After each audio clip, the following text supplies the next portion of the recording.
On n'est jamais complètement préparé à vendre sa boîte. C'est le postulat de Cash Out, le format produit par Feuille Blanche. Alors oui, on peut toujours se faire accompagner d'un point de vue pratico-pratique, mais émotionnellement, qu'en est-il ?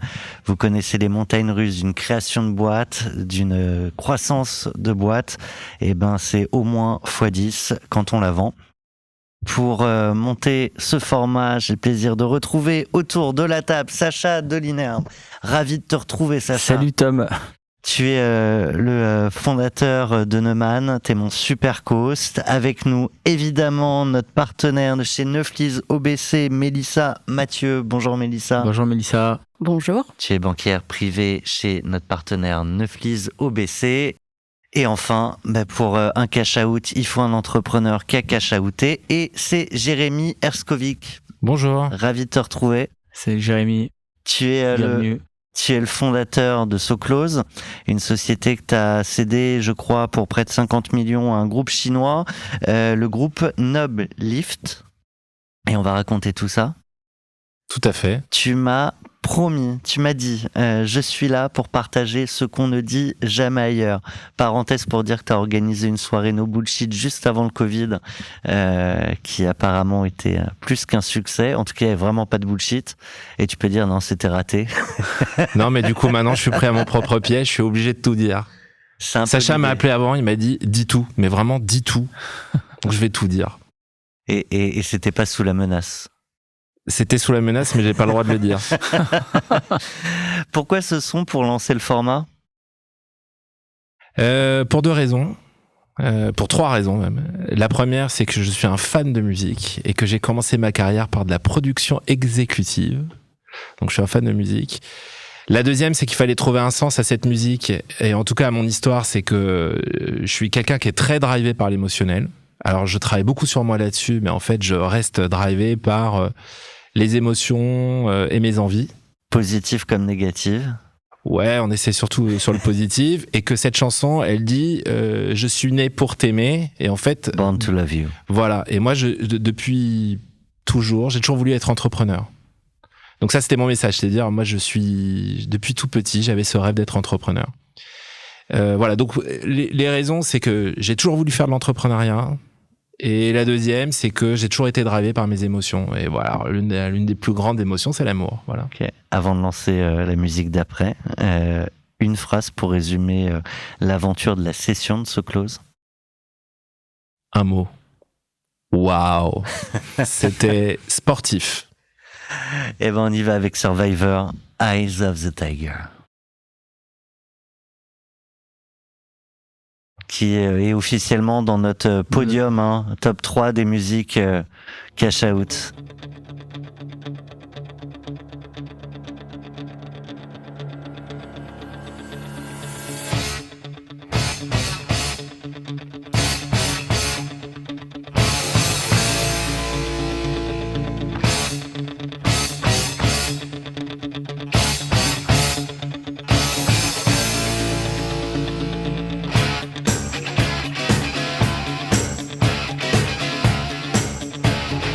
Jérémy, t'as le droit de faire ton warm-up, on est filmé. Hein. Je fais des pompes. Allez. Ça, c'est pour l'audience YouTube. Ah, par contre, on le voit pas. Non mais Notre invité. J'atteste, il est fait bien droit, rectiligne, etc. Et toi. Non, t'es même pas rouge. Non, t'es même pas rouge. C'est bon, pas de transpi et tout. On sent le mec qui est habitué.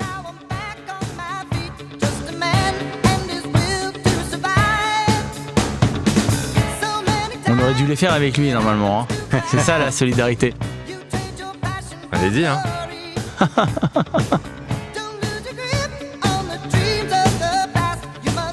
On peut terminer, on a terminé en squat déjà. On n'a pas terminé en pompe, c'est moins visuel.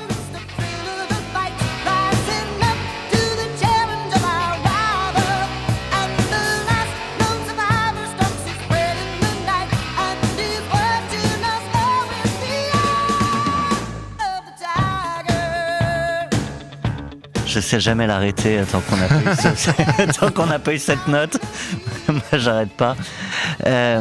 Ce son, tu l'as tu l'as choisi pour revenir sur le jour de la signature. Il y a vraiment un avant, un après. Et on t'a demandé avec quelle ambiance, dans quel mood tu t'es réveillé. Et ce mood, c'est celui-là. Alors, je vais commencer par le plus simple. Et je vais finir par le plus compliqué. J'ai 2 points. Le premier, c'est que, je crois que tu as très bien dit les choses. Enfin, moi, j'étais préparé à vendre parce que de toute façon, comme beaucoup d'entrepreneurs, j'avais une clause de liquidité. C'est-à-dire que j'avais des fonds qui étaient rentrés en 2012 et j'avais une clause de liquidité en 2017, sauf qu'on avait traîné jusqu'en 2019. Donc, j'étais préparé à vendre. Par contre, j'étais pas préparé à vivre la vente. Et la vente, ça a été les montagnes russes et ça a été presque la partie la plus difficile de toute mon aventure. Ça, c'est la première chose. La deuxième chose, c'est que on en parlera après. Ça s'est très mal passé avec un minoritaire. Juste avant. Qui m'a appelé à 8h du matin, le jour du closing, et qui m'a dit, je cite, toi, tu vas faire ce que je vais te dire, tu vas me donner le numéro de l'acquéreur, et tu vas faire ce que je te dis. Voilà. Disons que ça a pas bien commencé. Déjà là, c'est waouh. Voilà.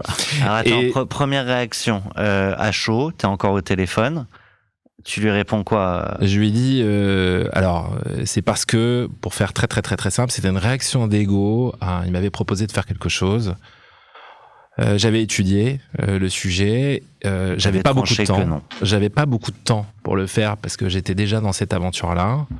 Que ça me semblait compliqué, que je suis pas une personne qui sait faire beaucoup de choses en même temps. J'aime bien rester très focus sur ce que je fais. Et que en plus, quand on a travaillé ensemble quelques heures, j'ai senti que ça pourrait pas bien se faire. Voilà. Donc, et qu'on n'irait pas forcément sur les mêmes idées, pas forcément avec le même caractère. Donc je lui dis, écoute. Donc sur un nouveau projet, voilà, pas so close. On va rester amis. Je vais pas y aller. Et a priori, j'avais pas senti une réaction. Non, j'avais pas senti d'animosité. Et ce matin-là, quand il me dit ça, je lui dis, mais d'abord, pourquoi? Et deuxième sujet, quel est ton objectif? Voilà.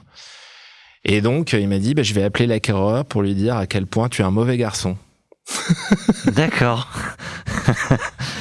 Donc, disons que j'appelle ta mère à la barre. Voilà, disons que, alors j'ai pas bien compris, j'ai essayé de comprendre, mais bon, il était dans une réaction d'ego qui était pas dans le contrôle, Mais on est d'accord qu'à ce moment-là, il est hors de question de lui laisser n'importe quel numéro ou mail de n'importe quel acquéreur. Il est hors de question de lui donner quoi que ce soit. Donc je lui ai évidemment pas donné. Comment tu gères ça? Tu gères, tu restes calme, diplomate, etc. Parce que tu te dis que t'as pas besoin d'avoir un problème maintenant ou tu le défonces? Alors, l'entrepreneuriat m'a appris. Ouais, c'est ça. Musique de Rocky 3.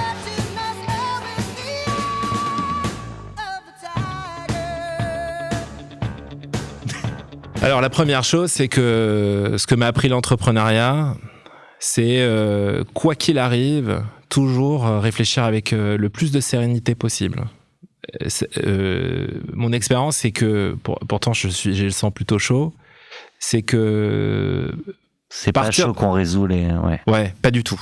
Et donc j'ai réfléchi, et comme je connaissais ce monsieur, je savais qu'il était plutôt drivé par l'ego.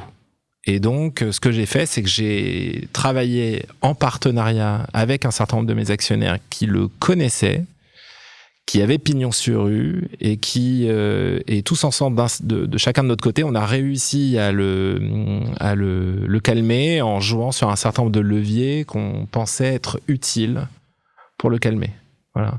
Donc ça fait appel aussi à certaines compétences qu'on peut développer quand on est manager. Ouais, vous avez une équipe, vous êtes entouré de gens, vous connaissez leurs qualités, vous connaissez leurs défauts, et vous pouvez travailler sur certains traits de caractère pour tourner des situations. Et c'est comme ça qu'on a réussi à faire les choses, parce que ce qu'ils voulaient, c'était arriver au closing et mettre le bazar pendant le closing. Voilà. Donc impossible. Mais... impossible, surtout pas... Avant d'être impossible, c'est les raisons pour lesquelles étaient complètement... mais si t'es un mauvais garçon... Bon, on peut ne pas m'apprécier, je le respecte, je peux entendre toutes les opinions, mais c'était pas justifié. Et d'ailleurs, ça s'est très bien terminé. Hein. Et d'ailleurs, mes actionnaires de l'époque se sont comportés de manière fabuleuse, exemplaire, et ont réussi aussi à calmer le jeu sans que l'acquéreur puisse voir quoi que ce soit. Voilà. Mais vous étiez tous alignés, y compris peut-être même cet actionnaire, mais il y avait une histoire d'ego, comme tu le dis. Et c'était un gros actionnaire? Non, c'était un tout petit actionnaire, Tu peux dire combien il pesait dans la table de capitalisation? À peu près. Hein. Je sais, ouais, rien du tout, 1%, même pas. Ouais, c'est intéressant. Mais la problématique, oui, mais faut savoir que avoir des minoritaires, un minoritaire peut devenir majoritaire dans le cadre d'un deal, parce que quand on est sur des réactions d'ego comme celle-ci, vous pouvez massacrer un deal parce que vous allez pouvoir mettre du bruit. Ouais. Et c'est voilà. Il peut bloquer ou Non, il peut pas bloquer, mais il peut très bien faire en sorte que l'actionnaire principal se dit attends, c'est quoi cette histoire, ouais. On va mettre en pause 2 minutes, on va essayer de dénouer la situation pour comprendre. Ça, c'est un problème. Ça, c'est un gros learning, je crois, que c'est de savoir que, en fait, on croit toujours que le business est hyper rationnel, que tout est hyper rationnel, que les investisseurs sont hyper rationnels, etc. Et en fait, non, en fait, il peut y avoir quelque chose de super irrationnel, et peut-être que si vous aviez pas réussi à le gérer, peut-être que on serait pas là. Peut-être ça aurait planté le deal, peut-être ça aurait créé des difficultés dans la boîte, etc. Tout à fait. Mais il y a effectivement, surtout dans le VC, où même les décisions parfois de VC ne sont pas toujours rationnelles. Et d'ailleurs, nos relations avec les collaborateurs ne sont pas toujours rationnelles. On met de l'affect. Moi, je mets beaucoup d'affect, c'est ce que je disais tout à l'heure. Donc, il n'est pas anormal que certains investisseurs mettent aussi de l'affect. Sauf que là... Le lapsus. Sauf que là...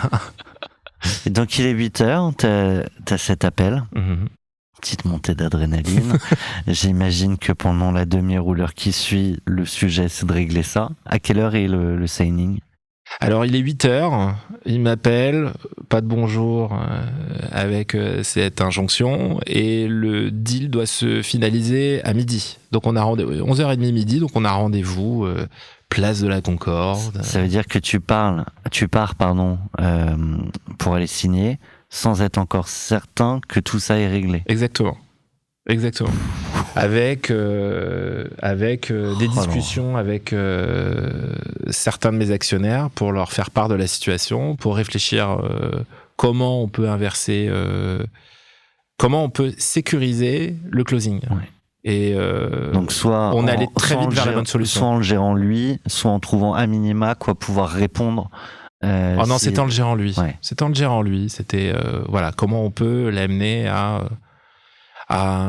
ce qu'il ait pas cette réaction d'ego, comment on peut le remettre sur le droit chemin. Et on a réussi à plusieurs. C'était vraiment un travail d'équipe. Donc t'arrives là-bas. Donc j'arrive là-bas, pas complètement serein.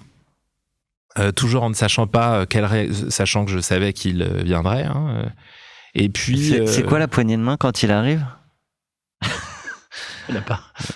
Ah, peut-être quand même. Si. Ouais. Alors, d'abord, quand vous avez une réaction d'ego, ouais, voilà. il faut. L'objectif, c'était de le calmer et de lui accorder de l'importance. Donc, d'une manière ou d'une autre. Donc, déjà, l'idée, c'était de jouer sur l'apaisement. Et donc, il n'y avait pas de question de dire bonjour, pas bonjour. Par contre, on a été mis très, très vite dans une salle avec les 2 fonds lui-même, un de mes investisseurs chéris de l'époque et lui. Et puis, on a discuté. Et les fonds ont tapé du poing sur la table en disant maintenant, ça s'arrête et ça s'arrête tout de suite. Et voilà, et ça faisait partie de la stratégie pour maîtriser cet ego, et ça a très bien fonctionné. Bon, après ça a un petit peu gâché mon plaisir de closer, mais bon, disons que j'étais pas tout seul à closer. Il y avait des fonds, il y avait des business angels. C'est qui les principaux fonds? Il y avait Alven Capital, il y avait Fadiez, et il y avait un certain nombre de business angels. Je pense notamment à Geoffroy Brigadier, que j'aime beaucoup. Il y avait Benoît Sillard aussi, il y avait Oleg Chelsov, voilà, donc il y avait un certain nombre, je crois qu'il y avait 6-7 Business Angels. Donc il y a tout ce monde-là présent. Et de l'autre côté de l'autre côté, il y avait... je rappelle, c'est un groupe chinois. Oui, alors qui était représenté par un groupe européen qui avait été lui-même racheté, qui s'appelle Savoie, donc il y avait le représentant de Savoie qui était ici, pour le compte aussi du groupe chinois, et... C'était très cordial, ils étaient très contents, ils n'avaient pas vu tout le stress généré par cette affaire-là. Mais ça s'est très bien passé pendant le closing, mais bon, j'étais un peu sous tension. Grosse table, beaucoup de papier, ou on était déjà rentré dans l'ère du digital? Ah non, on est resté dans l'ère du papier, à signer pendant 2h30, à faire des paraphes pendant des heures et des heures et des heures, parce que la documentation était très conséquente, mais c'était place de la Concorde, donc on pouvait admirer les locaux et surtout la vue imprenable, ce qui permettait de faire passer le temps. C'était chez les avocats? Ouais. Tu sors de là, l'ambiance, la suite de la journée. Beaucoup d'émotions qui sont percutées à ce moment-là. La première, un sentiment de liberté, de liberté, d'être libéré de ce poids, de la crainte de l'échec qui m'a parcouru pendant 10 ans. Donc le sentiment de dire, je me souviens que j'ai appelé ma femme tout de suite et que je lui ai dit, ça y est, c'est fini. Mais pas... Je savais que je continuerais encore quelques temps. C'était pas bien sûr. C'est ce poids-là est fini. Je suis libéré. Voilà. Et je me souviens qu'on en a très bien parlé. C'est quoi? C'est libéré parce que tu te mets à l'abri côté patrimoine? C'est libéré parce qu'il y a tout un tas de sujets, de problématiques, de stress qui ne seront plus les tiens? Non. Alors... c'est quoi libéré? Non. Libéré, alors c'est très personnel ce que je veux dire, mais c'est bien l'objectif. C'est libéré du challenge que je me suis mis 10 ans plus tôt. C'est-à-dire que depuis tout petit, je m'étais fixé cet objectif d'être entrepreneur. Donc pour moi, je n'avais qu'un seul objectif, c'était réussir mon aventure entrepreneuriale. Et c'était une question, pas de vie ou de mort évidemment, mais c'était un enjeu pour moi, qui était un enjeu fondamental, qui était présent au quotidien dans mon esprit, réussir mon aventure entrepreneuriale. Et donc, la vente, c'est la ligne d'arrivée quelque part d'une aventure entrepreneuriale, parce que ça veut dire que vous avez créé quelque chose possible, bien sûr. Voilà, qui a été valorisé. Je parle pas d'une question de cash, je parle d'abord d'une question... Le projet a été valorisé et il est reconnu comme étant... comme ayant de la valeur. Et surtout que moi, je suis parti sur un sujet qui est plutôt compliqué en France, qui est faire de l'évangélisation sur un nouvel usage. Eh ben attends, on va en parler. On fait un gros flashback, les débuts de So Close. On part avec Kanye West, Gold Digger, fit Jamie Foxx. She take my money when I'm in need. Yes, she's a trifling friend indeed. Oh, she's a gold digger way over town that digs on me. She give me money. Now I ain't saying she a gold digger, but she ain't messing with no broke. Now I ain't saying she a gold digger, but she ain't messing with no broke. Get down, girl, gon' ahead, get down. Get down, girl, gon' ahead, get down. Get down, girl, gon' ahead, get down. Get down, girl, gon' ahead.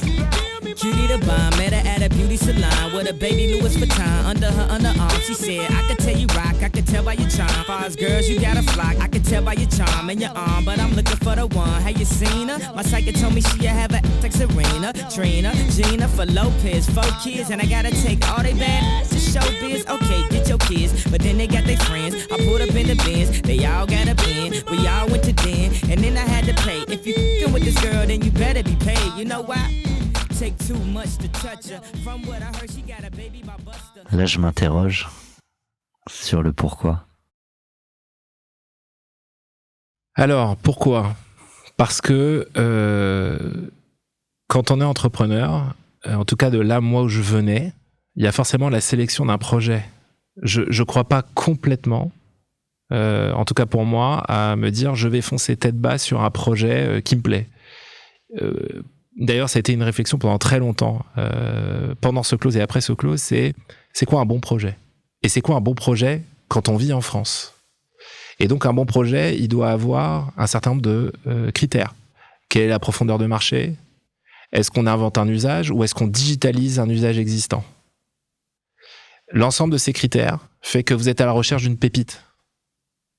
Et c'est pour ça que j'ai voulu utiliser Gold Digger. C'est parce qu'en fait, on est à la recherche de la pépite. Alors, c'est pas dans le sens je recherche l'argent, c'est dans le sens on est le projet qui va pouvoir le projet. Exploser, ouais. Et en fait, souvent la question que j'ai pu me poser historiquement, c'est est-ce que c'est l'entrepreneur qui trouve le projet ou est-ce que c'est le projet qui trouve l'entrepreneur ? Voilà. Réponse.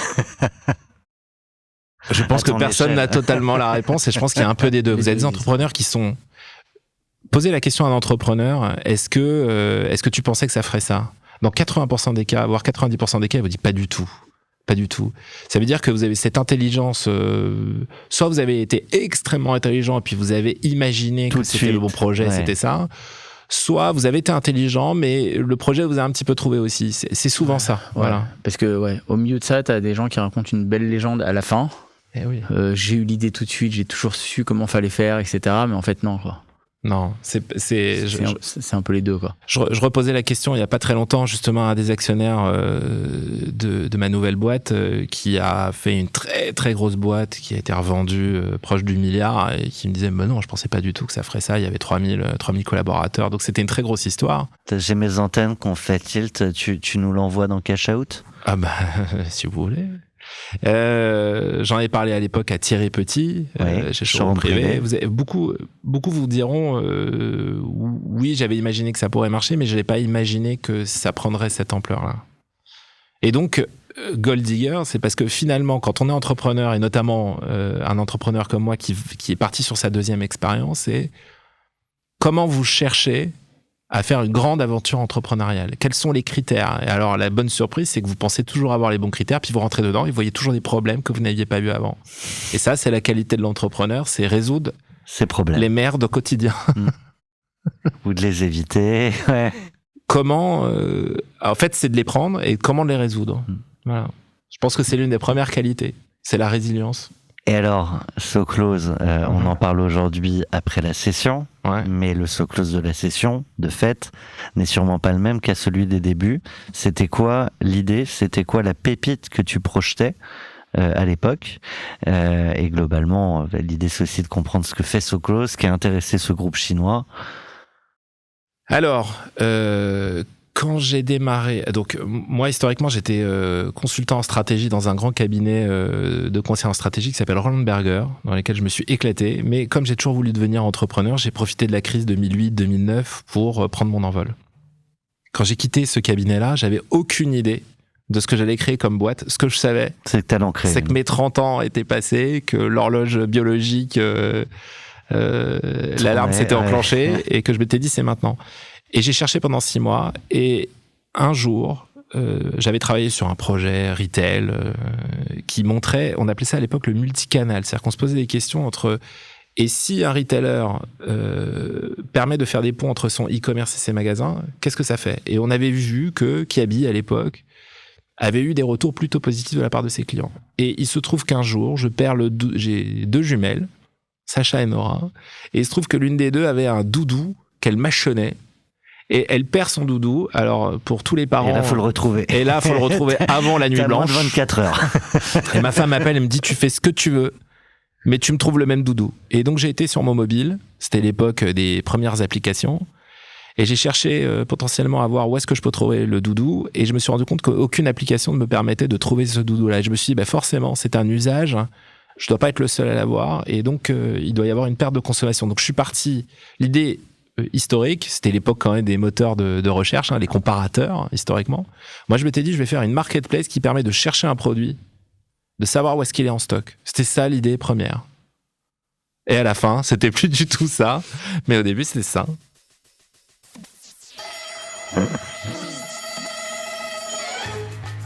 Alors là, on imagine Jérémy en train de courir après le doudou.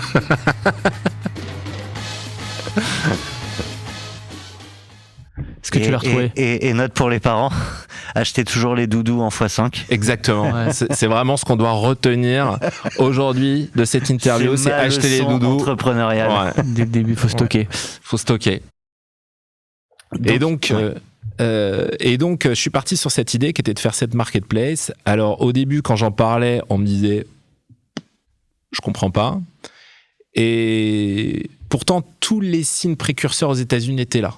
Aux États-Unis, on voyait une tendance qui s'appelait le ROPO, Research Online, Purchase Offline, qui existait et qui était la version 2 du e-commerce. C'est-à-dire, le e-commerce 1, c'est j'achète en ligne et je vais acheter et je me fais livrer chez moi.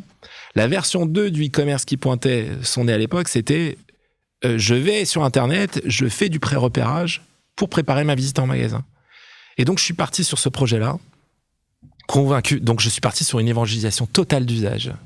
Ce qui est un vrai sujet, c'est une vraie question à se poser quand on est en France aujourd'hui, c'est est-ce qu'on peut partir sur un usage évangélisé ? En tout cas, moi, je suis parti dessus en me disant que c'était l'idée du siècle, etc. Et donc, je me souviens, le premier retailer que je vais voir, qui est Nocibé, je peux le dire, j'ai dit que je dirais tout à Sacha. Et je rencontre le patron e-commerce et qui me dit... quelques milliers de personnes au passage. Ouais. Et qui me dit... Millions. Qui me dit, mon pauvre Jérémy, les magasins, c'est terminé.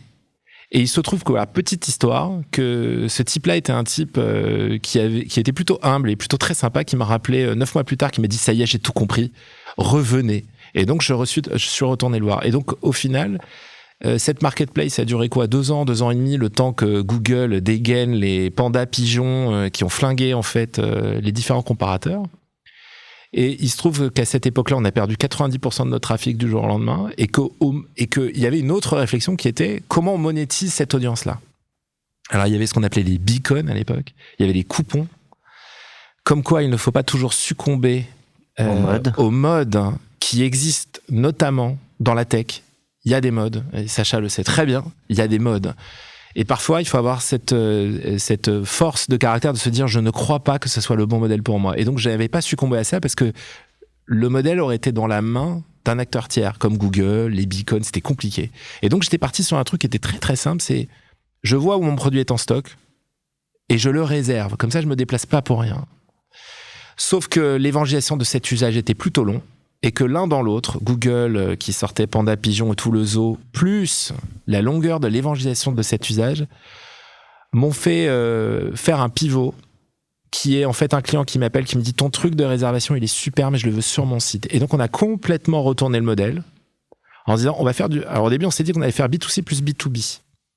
Deuxième conclusion du jour, c'est possible de faire B2B plus B2C, la fourchette l'a très bien fait, mais le faire avec 2 équipes différentes, pas avec la même équipe. Si vous le faites avec la même équipe, vous allez complètement diluer les efforts de votre équipe. Et en même temps ? Tu le fais en même temps ? Je sens que tu veux m'emmener sur un terrain politique, là. Non, pas du tout. Alors, j'ai commencé par le faire en même temps. Ouais. J'ai fait du en même temps avant le président. Ouais. Et en fait, le en même temps... 3e leçon. Vous en tirez ce que vous voulez. Le en même temps, ça ne marche pas souvent. Et donc, très très vite, quand on a vu que les équipes commençaient à se perdre sur 2 projets différents, on a arrêté le B2C, on a complètement gelé, on est parti complètement sur le B2B. Toi en plus, t'étais tout seul. Ouais, je suis... Alors... T'es solo fondeur. Oui, ce qui est une vraie réflexion aussi.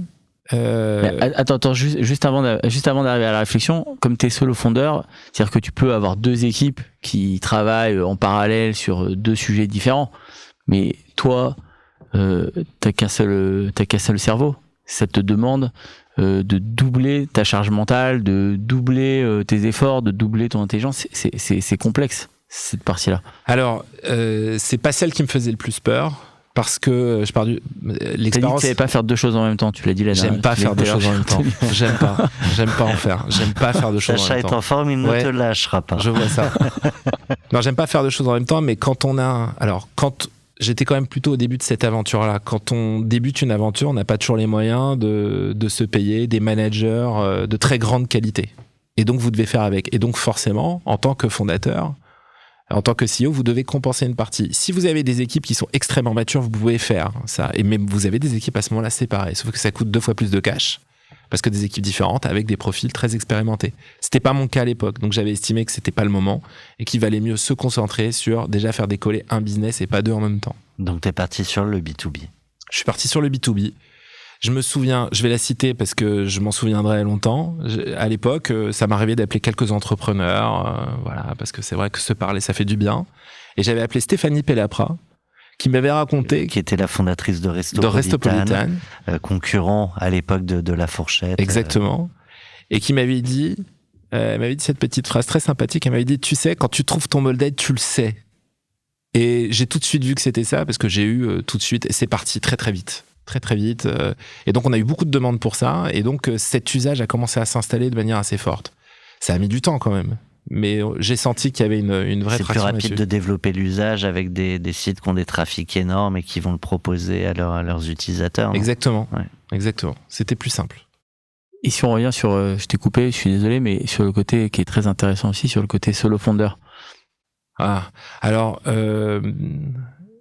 c'est comme beaucoup de choses. Il y a des avantages et des inconvénients, comme dans toutes les situations. L'avantage, j'ai connu les deux. Hein. Quand vous êtes seul founder, vous avez un avantage énorme, c'est que vous faites ce que vous voulez. C'est-à-dire qu'il n'y a personne pour vous embêter dans une équipe. Quand vous avez une idée, il n'y a pas d'obstacle. Alors que quand vous avez un co-founder, forcément, votre co-founder, faut le convaincre. Et c'est pas toujours facile. Ce qui est pas mal aussi, ça, c'est vertu. Alors, justement, la vertu, c'est que ça vous évite de partir bien en tête et de faire des erreurs. Ce qui était mon cas plutôt à l'époque, c'est-à-dire que j'étais plutôt tout feu tout flamme, donc j'avais une idée, hop, je partais on y va. Voilà. Donc l'avantage du co-founder, c'est que vous êtes 2 à réfléchir, 3 à réfléchir. Et d'ailleurs, je me souviens, je vous donne des petites formules. Mon investisseur chéri de l'époque, qui s'appelait Geoffroy Bragadier, il m'avait fait un très grand compliment. Il m'avait dit, ton principal défaut, c'est que t'es tout seul. Et j'en avais tiré une conclusion, c'est que quand on est tout seul founder, et ça c'est un appel que je fais à mes collègues entrepreneurs, si vous êtes tout seul, c'est pas grave, ça a des vertus. Mais par contre, il faut absolument s'appuyer sur un board, sur un board bienveillant. Et souvent, les business angels sont de très bons conseils parce qu'ils sont passés par ce par quoi vous passerez. Ou bien, deuxième sujet, vous êtes accompagné d'une équipe qui a plutôt de la maturité et il faut s'appuyer sur un codir solide. Voilà. Je poursuis l'histoire de SoClose. Donc, vous lancez ce business en B2B. On fait une petite accélération, si tu veux bien, parce qu'on est d'abord là pour parler de la session.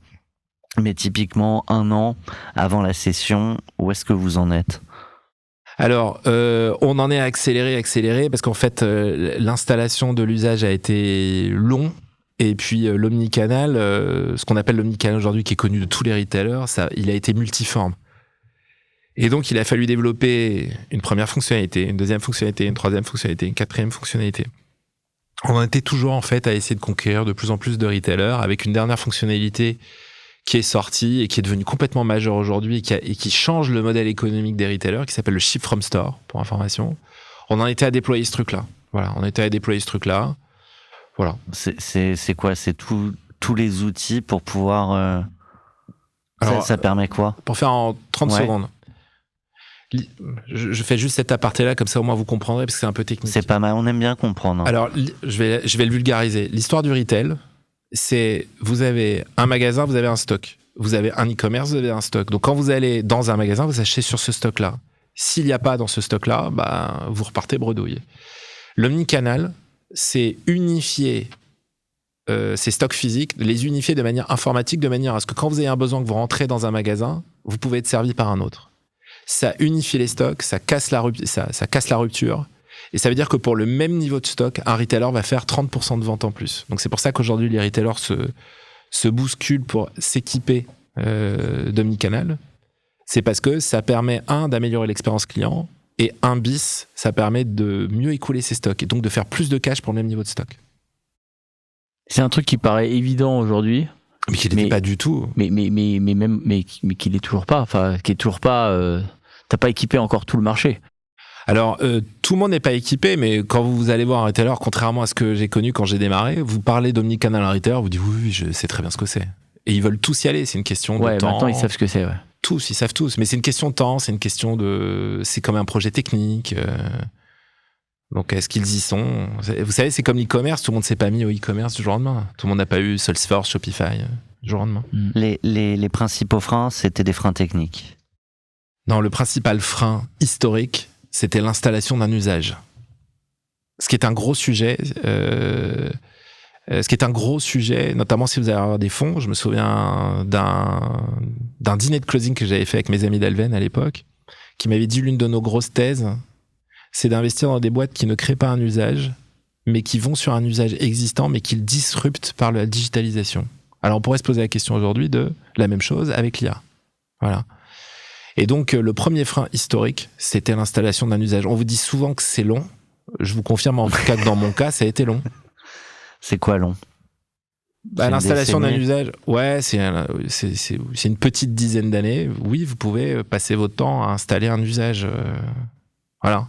Je pense souvent à Doctolib. Et est-ce qu'il faut être le premier à installer l'usage ou c'est plus facile d'arriver après?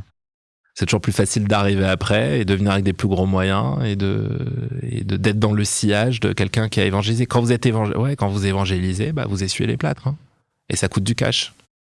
Je reste un an avant la session ou juste avant, ça représente quoi SoClose en chiffres d'affaires, en business, en collaborateurs? Oh, c'était une 50aine de personnes. En chiffres, je me souviens plus, c'était plusieurs millions. On a atteint la rentabilité juste avant de vendre. C'était l'objectif, en fait, c'était d'atteindre la rentabilité juste avant de vendre. Pourquoi ? Parce que ça permettait de mieux valoriser. D'ailleurs, on nous disait, vous savez, si vous atteignez la rentabilité, c'est pas du tout la même valorisation auprès d'industriels. Voilà, parce que notre objectif, c'était plutôt des industriels plutôt que de repartir sur des fonds.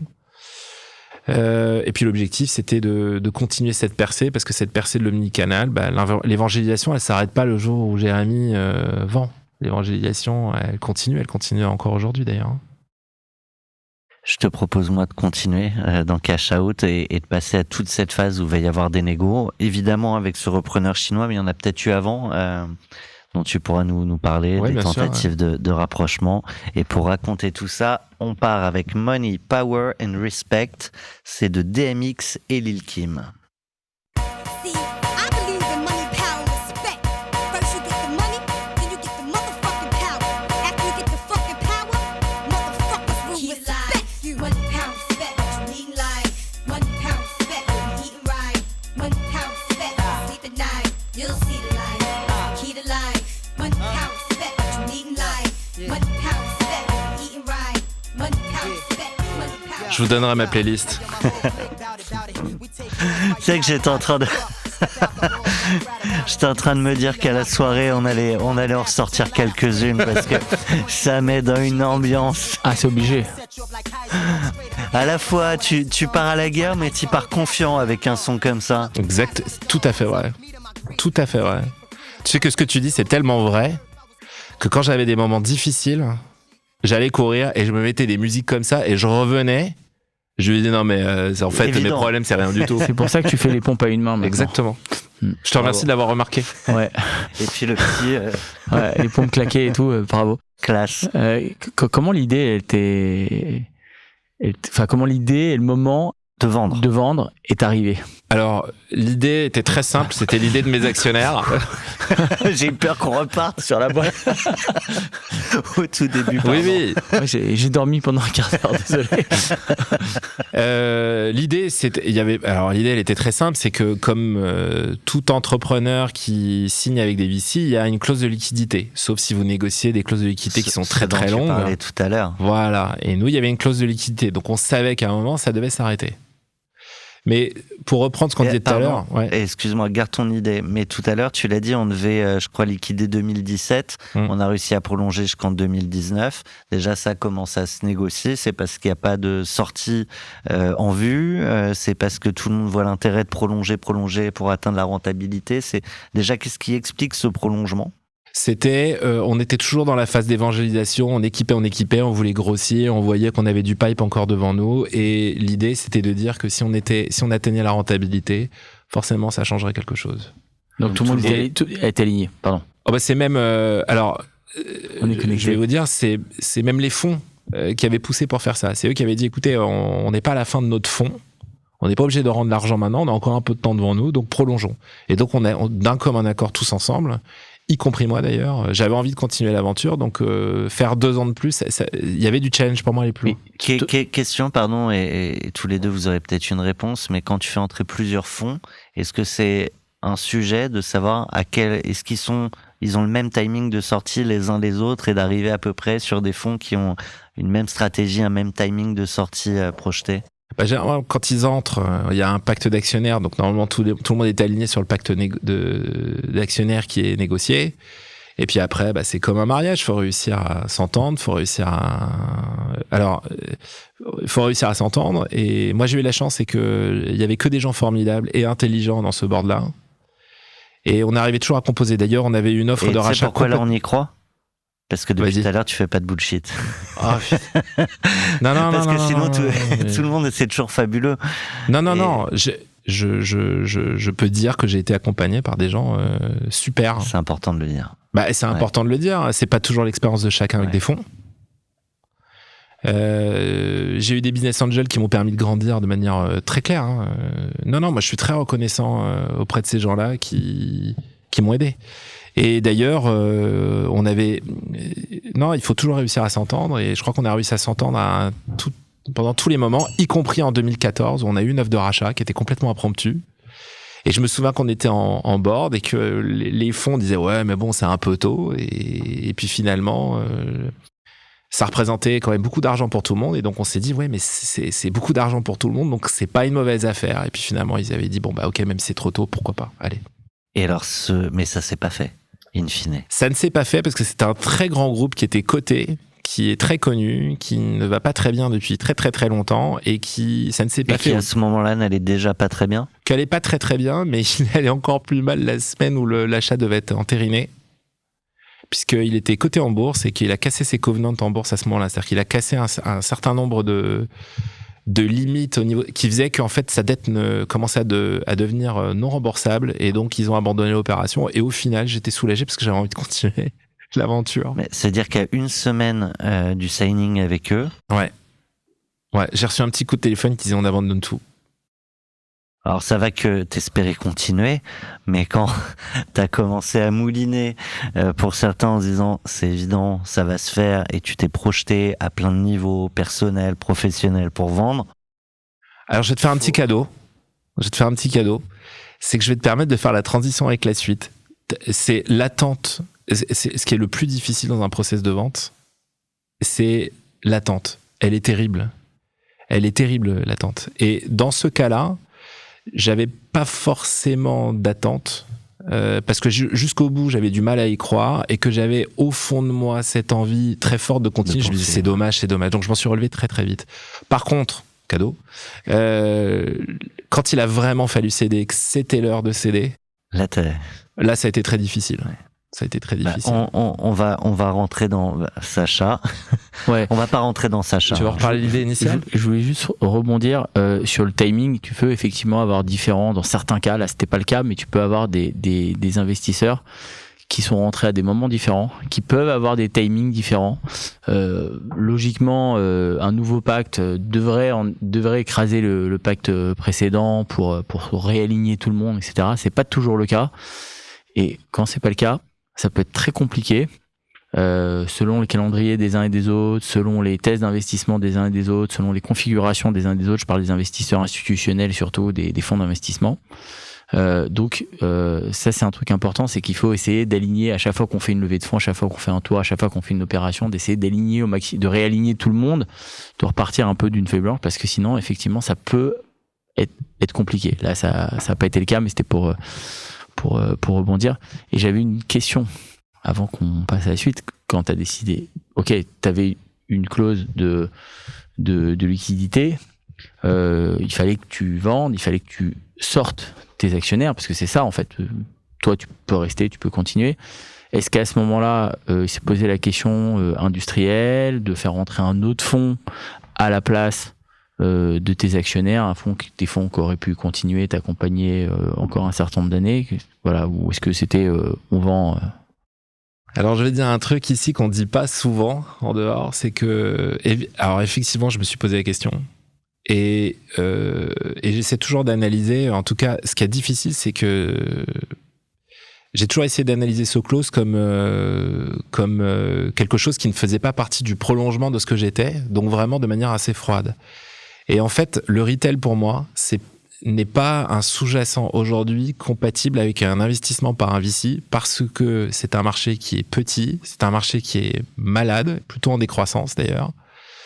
Et donc je considère en tout cas à l'époque que c'était pas un marché de fonds. Et donc je me disais, si on veut passer par un fonds, il va falloir vendre des choses qu'on ne saura pas dérouler et ça sera une grosse problématique derrière pour l'équipe parce qu'une fois que vous avez un fonds qui vient, qui met la pression, vous prenez vous en tant qu'entrepreneur, mais l'équipe elle prend aussi. Et donc je m'étais dit, il vaut mieux partir sur un industriel qui va plus accepter. Donc le fonds il va accepter une très grosse croissance avec des pertes, c'est pas un problème tant que la croissance est là, dans une certaine mesure les pertes évidemment. Et ensuite côté industriel on était plus sur des croissances qui sont plus faibles, mais pour le coup il faut être rentable. Et donc je me disais, je pense que c'est plus simple une histoire avec un industriel qu'une histoire avec un fonds. Fonds de VC, je précise. Fonds de VC, ouais, tout à fait. On n'est pas encore dans les process de négo. Il va y avoir un premier contact. C'est vous qui allez l'initier, que vous commencez à faire le tour des repreneurs potentiels. T'es accompagné ou c'est eux qui viennent, qui frappent à la porte et là tu dis bon, on va étudier le sujet un peu plus sérieusement. Non, alors c'est un très bon point. La première fois, en 2014, c'est un acteur avec qui on devait faire un partenariat qui a tapé à la porte plusieurs fois d'ailleurs. En 2019, absolument pas. C'était un process qui était donc on savait qu'on devait y passer et donc non, ça a été une démarche très classique de faire le tour des acteurs potentiels, partir dans un process tout à fait classique. Et donc, ce tour va t'amener à échanger avec un nombre de repreneurs potentiels. Ouais. Est-ce qu'ils font tous globalement le même métier? Pour comprendre, c'est parce que c'est intéressant aussi. Souvent, tu as des boîtes qui peuvent intéresser aussi des acteurs très différents pour des raisons très différentes. Donc, c'est quoi globalement, avant de rentrer dans les négos avec ce groupe, les différentes stratégies d'acquisition possibles? La logique, en tout cas, qui était la nôtre, c'était de dire... l'acteur qui comprend surtout que nous on était sur un sujet un peu technique, pointu. L'acteur qui va comprendre le plus ce sujet pointu, c'est un acteur qui est connexe en fait à notre marché. Et cet acteur-là, plus il comprend la problématique, plus il est capable de valoriser. Donc la logique, c'était de rester le plus concentré possible autour de quelques acteurs. Surtout que dans le secteur de retail, il n'y a pas beaucoup d'acteurs. L'acteur du logiciel pour le retail, il n'y en a pas beaucoup. Donc on était resté concentré sur... C'est quoi? Donc là, c'est un Chinois en l'occurrence. T'as quoi? Un Américain, un Européen? Non, il y avait... Alors on le voyait pas comme ça. On avait les acteurs qui étaient connexes. Il y avait 3 types d'acteurs. Il y avait les acteurs éditeurs de sites e-commerce. Il y avait les éditeurs de caisse. Et il y avait les éditeurs de ce qu'on appelle les WMS, OMS. Ce sont les logiciels qui équipent un retailer et qui permettent soit de faire de l'encaissement en magasin, soit de faire un site e-commerce, soit de faire de l'entrepôt. Voilà. Et il se trouve que Noble Leaf Savoie fait partie de ces acteurs-là. Donc en fait, pour reprendre le sujet, c'était, on croit souvent... Eux, ils sont sur quel sujet, eux? Sur les 3 que tu as évoqués? Ils sont sur la partie WMS, OMS. Okay. Voilà. Sur une partie qui est plus entrepôt. Ils font de l'intralogistique, donc beaucoup plus sur la partie entrepôt. Et comme avec l'omnicanal, on a réussi à montrer que finalement, le magasin est un entrepôt, puisqu'il prépare des colis, qu'il vous expédie à domicile, il vous remet des colis. Et donc, c'est ce qui les a intéressés dans l'approche, c'est qu'ils se sont dit, c'est une approche très complémentaire de notre approche. Nous, on fait de la logistique d'entrepôt, Soclose fait de la logistique de magasin. Et comme c'était le même décisionnaire clé au final, il y avait une synergie commerciale et produit très forte. Et c'est sur la base de ce projet-là qu'on avait fait affaire. Les autres preneurs potentiels, pourquoi ça ne pousse pas? Alors ça pousse. On était hyper contents parce que on s'est dit tiens, on va avoir alors c'est toujours le Graal, l'indicateur clé au début, c'est le nombre de term sheets qu'on a. Évidemment, plus on a de term sheets et plus on est content. Plus on peut négocier. Et plus on peut négocier, plus on est content. Et nous, quand on aborde, alors je vais raconter ça parce que c'est rigolo.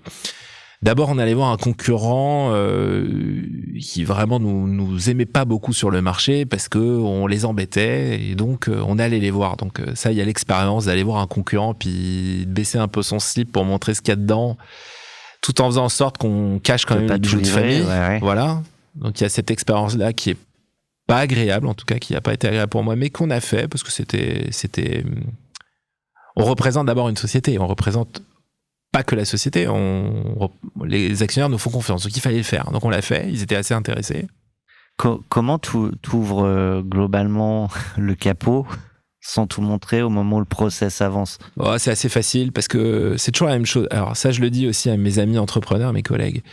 Il faut jamais avoir complètement peur d'ouvrir le capot parce que c'est pas parce que vous montrez. D'abord, quand vous ouvrez le capot, vous n'êtes pas obligé de tout montrer. Et puis vous pouvez montrer des choses qui sont très génériques. Ça, c'est la première chose. Mais ça donne moins envie. Non, pas forcément. Non, parce que ce qui donne souvent envie, c'est le résultat. C'est pas forcément comment c'est fait. Et puis la deuxième chose, c'est pas parce que vous montrez quelque chose tel qu'il a été fait que l'autre est capable de le reproduire. Je crois qu'aujourd'hui, je vais peut-être dire une bêtise, mais je crois qu'on sait tous comment on peut refaire un ChatGPT. Je vous encourage à le refaire. Vous allez voir que vous n'allez pas forcément le refaire. Donc, c'est pas toujours une problématique d'aller montrer ce qu'on sait faire. Après, il y a des manières de montrer pour protéger un petit peu les bijoux de famille, ce qu'on avait fait à l'époque. La deuxième expérience que j'ai eue, c'était... je le raconte parce que je sens que ça fait partie du jeu, de ce que vous voulez comprendre. Ouais. Il y a un deuxième qui était même type d'acteur, qui avait une traction, en tout cas perçue très forte sur le marché. Moi, j'y croyais pas, mais une traction très forte sur le marché. Ça a été très difficile pour moi d'aller le voir parce qu'on était très en frontal, mais bon, j'ai été allé le voir. Il m'a accueilli en chaussettes dans son bureau. Voilà, c'était très familial ou très j'en ai rien à faire. Est-ce que t'as enlevé tes chaussures aussi ou pas? Je me suis mis à poil. Non, je me suis pas mis à poil. Non, je suis resté. Bon, c'est pas le genre d'excentricité que j'apprécie personnellement, que je me sens de faire, parce que ce que j'essaie quand même de faire, c'est un peu d'humilité. Je trouve que ça, c'est un appel à mes collègues entrepreneurs. Je pense que l'humilité, si on pouvait la diffuser un petit peu plus dans le milieu, je pense que tout le monde s'y retrouverait un petit peu mieux. Et c'est un peu ce que je reproche à mes amis. Donc non, j'étais pas du genre à retirer mes pompes, mais j'ai trouvé ça très très drôle. Ça m'a beaucoup fait rire. J'ai rencontré un troisième acteur. Alors là, je ne vois pas comment c'est possible que ça ne se fasse pas. Tout était aligné. Et puis ça ne s'est pas fait. Et tu sais pourquoi? Oui, je sais pourquoi. Et tu vas le partager. Bien sûr. Bien entendu, puisque je suis sous la menace. Et donc, on avait 4 acteurs qui étaient prêts à faire une term sheet. Et puis finalement, quand il faut sortir le chéquier, Sacha rigole parce que je pense que c'est pas la première fois. Quand il s'agit de sortir le chéquier, je vous garantis qu'à ce moment-là, que de la gueule. Les intentions sont pas forcément les mêmes. Et ça, c'est ce que j'ai appris, c'est-à-dire qu'en fait, vous pouvez avoir plein de paroles, plein de bonnes intentions. À un moment, quand il faut sortir le chèque et s'engager. Voilà. Donc il en restait 1 sur les 4. Alors j'étais complètement paniqué. Parce que, alors, tu l'as dit tout à l'heure, pour moi, la session, elle était très difficile émotionnellement. Pourquoi ? Parce que pour moi, j'avais conscience, d'abord que c'était un devoir que j'avais vis-à-vis de mes actionnaires qui m'avaient super bien accompagné jusqu'à présent. Donc j'avais envie de leur envoyer ça. Alors vous allez me dire, oui mais toi, c'est aussi parce que tu pensais faire du cash. Oui, d'accord, bien sûr. Non mais à un moment, c'est aussi de la loyauté. Mais ce qui m'a drivé vis-à-vis de gens qui t'ont... Ouais. Ce qui m'a drivé, moi d'abord... Alors, le problème, c'est que je me tire une balle dans le pied quand je dis ça. C'était pas le cash, même si j'étais très content d'en toucher. C'était pas le problème. Très content, pas de problème. C'était, moi, je compare souvent l'entrepreneuriat au sport de haut niveau. Il y a un esprit de compétition, il y a un esprit sportif. Pour moi, c'est voilà, les grands footballeurs, j'adore le foot, sont d'abord des grands compétiteurs. C'est exactement la même chose dans notre milieu. Et moi, j'avais envie de finir cette aventure pour que ça soit une victoire, pour la médaille. Et donc, c'est ce qui m'a beaucoup drivé. Et donc, ça a été très difficile. Parce que d'abord, j'avais cet objectif de victoire absolue pour tout le monde, y compris pour moi, évidemment. Et le deuxième, c'est que travailler avec un seul acteur en face, j'avais peur que ça ne se fasse pas. Et comme je vous l'ai expliqué, un de mes drivers historiques, c'est l'échec. Et donc, quand il y a un échec qui est devant moi, je me réfugie dans le boulot. Et je donne tout. Voilà. Et donc, finalement, j'ai été très déçu de passer de 4 acteurs à un seul acteur. Alors, pourquoi 3 ? Tu lis dans mes... Ouais. J'ai vu. Pourquoi ? Parce qu'il y a un moment, quand il faut faire le chèque... il y a beaucoup moins d'acteurs qui sont capables de le faire. Alors en plus, nos actionnaires demandaient pas rien à l'époque, plus que ce qu'on avait prévu à la base. Dans les derniers mois, on avait quand même revu à la hausse de manière assez majeure. Et puis au final, il y a qu'un seul acteur qui a été capable de dire ok, moi je me sens de le faire. Petite parenthèse à ce moment-là sur le côté solo fondeur. Donc t'es au four et au moulin, comme tous les entrepreneurs, encore plus quand t'es solo fondeur, et encore plus dans des process quand comme tu ça, rentres dans un process de session où tu es obligé de faire ton chiffre en même temps. Tu es obligé d'apporter des bonnes nouvelles, des signatures de contrats, etc. Parce que c'est pas une discussion qui dure une semaine, c'est une discussion qui dure plusieurs mois. Comment t'as géré ça? Alors, je vois très bien ce que tu veux dire, tu as raison. C'est qu'on dit souvent qu'une levée de fonds, une opération capitalistique te défocus. Et en fait, vrai. alors c'est évidemment vrai, mais Sacha connaît bien. La clé, c'est ce que je vous mentionnais tout à l'heure, c'est-à-dire qu'on n'est jamais seul. C'est pas vrai, ça. Il faut se constituer un codir solide. Moi, j'ai constitué un codir solide. D'ailleurs, je voudrais parler d'une personne en particulier. J'avais un codir très solide que j'avais construit. Et mon mode de fonctionnement au quotidien, y compris aujourd'hui, c'est d'avoir un codir en qui j'ai une confiance totale. Si je n'ai pas de confiance totale dans mon codir, je préfère m'arrêter avec les personnes en place. Voilà. Et donc, le secret, c'est d'avoir une équipe qui est capable. En fait, c'est pas vous qui délivrez. C'est eux qui délivrent. Voilà. Donc, j'avais un codir qui était très puissant et j'avais une directrice générale qui, malheureusement, depuis est décédée, qui était une nana formidable, qui était une flamande, qui était le contraire complètement de moi. Moi, je pouvais avoir 10 idées à la journée et puis j'étais complètement tout feu, tout flamme. Et elle, c'était le contraire. Elle était très rationnelle, très pragmatique, très proche des sous, très contrôleur de gestion et très lapidaire. Moi, j'étais plutôt à arrondir les angles. Elle était plutôt très lapidaire. Elle a tenu la baraque et je voudrais lui rendre hommage aujourd'hui parce qu'elle est plus de ce monde. Malheureusement, elle est décédée d'une maladie. Et je me souviens, comme si c'était hier, d'un lundi où on avait un audit financier. Et elle avait une chimiothérapie à ce moment-là. Et je lui ai dit, tu vas quand même pas faire cet audit financier à 15h. Et elle m'a dit, tu vas me foutre la paix. Je sais ce que j'ai à faire et je le fais pas pour toi. Voilà. Alors qu'évidemment, elle ne l'avait fait que pour nous. Que c'était une nana qui était super courageuse. Et ce sont ces gens-là qui ont permis de faire en sorte qu'on arrive en fait à la fois délivrer et en même temps pouvoir travailler sur une opération capitalistique. Donc, la clé pour des fondateurs qui sont seuls, d'ailleurs pas que pour les fondateurs qui sont seuls, c'est d'avoir un codir solide. Il faut savoir s'entourer de gens solides.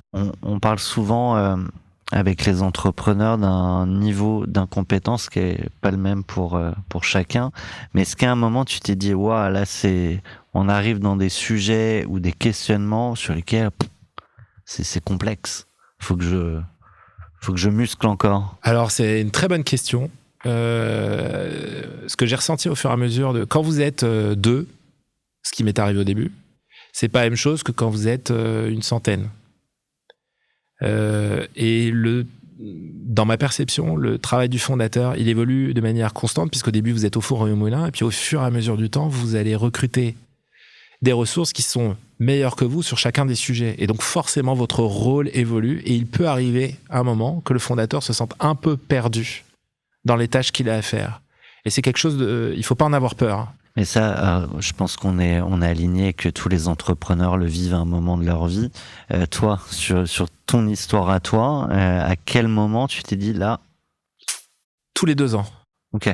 Tous les 2 ans, je me suis dit, là, il faut que j'évolue dans ma tâche parce que j'ai quelqu'un qui est arrivé qui va me cannibaliser dessus et qui va être meilleur que moi. Donc, comment je fais, 1, pour transformer ma tâche, et 2, comment je fais pour aider quelqu'un qui est meilleur que moi? Et au final, le travail, il change de vous êtes opérationnel, vous connaissez votre métier, mais vous êtes opérationnel, à vous assurez la transversalité. C'est-à-dire, vous pouvez avoir des stars dans votre équipe. Créer les ponts, quoi. Ouais. Il y a un moment, il faut créer les ponts, il faut les faire discuter, il faut les faire aller dans le même sens. Et ça, c'est un boulot à temps plein. C'est de l'omnicanal interne. On reste dans les négos. Donc, il y a ce groupe chinois que vous allez rencontrer. Ça va être le seul à faire une term sheet. L'étape d'après, c'est quoi? Les négos, ça ressemble à quoi? Waouh! Alors, ça ressemble. Alors on déjà, a fait beaucoup de teasing avant, maintenant on raconte. allez, on y va. Maintenant, on déballe tout. Alors, donc, une seule term sheet, ça a été très difficile. Et puis, à l'époque, on m'a expliqué gentiment, on m'a dit, mais tu sais, avoir 2 term sheets, c'est très, très, très, très, très rare. Dans 80% des cas, c'est une seule term sheet. Moi, ce qui m'avait étonné, mais ça m'avait un peu calmé. Après, j'ai pas trop réfléchi, j'ai tout donné. Mais après, les mois qui suivent, c'est des audits avec des questions dans tous les sens et des réunions toutes les 2 semaines avec des questions qui peuvent être sur le commerce, qui peuvent être sur la finance, qui peuvent être sur... Puis, vous avez des réunions aussi pour définir le projet commun, la roadmap ensemble, quelle route on parcourt ensemble. En sachant Et chez que nous, c'est ça a souvent écrit sur le papier et que ça reste souvent du papier. Je sens qu'on va en reparler. Ça a été 9 mois, ce qui est très long. Hein. Normalement, je crois que c'est 6 mois. Nous, c'était 9 mois entre la term sheet et la conclusion.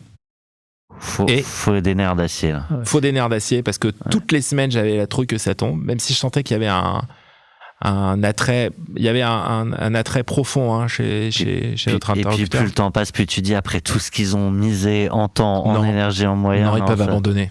Alors franchement, en plus, ils étaient extrêmement pragmatiques, pas du tout parisiens, pas du tout dans l'émotion, dans la séduction. Hein, c'était vraiment blanc, noir.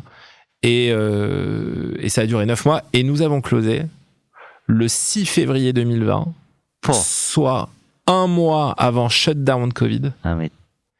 Et on ne pouvait même pas imaginer le 6 février 2020. Attends, février 2020 en Chine, ça commence déjà. Ouais, ça commençait déjà depuis quelques mois. Mais on n'imaginait pas une seconde que ça pouvait nous atteindre.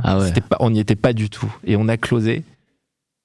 Et je rappelle qu'on est dans le retail. Oui, parce que chez nous, le confinement, c'est le 16 mars ou un truc comme ça. C'est 1 mois après. T'es allé très vite, Jérémy, sur OK, ça met 9 mois. Et puis 9 mois, on signe.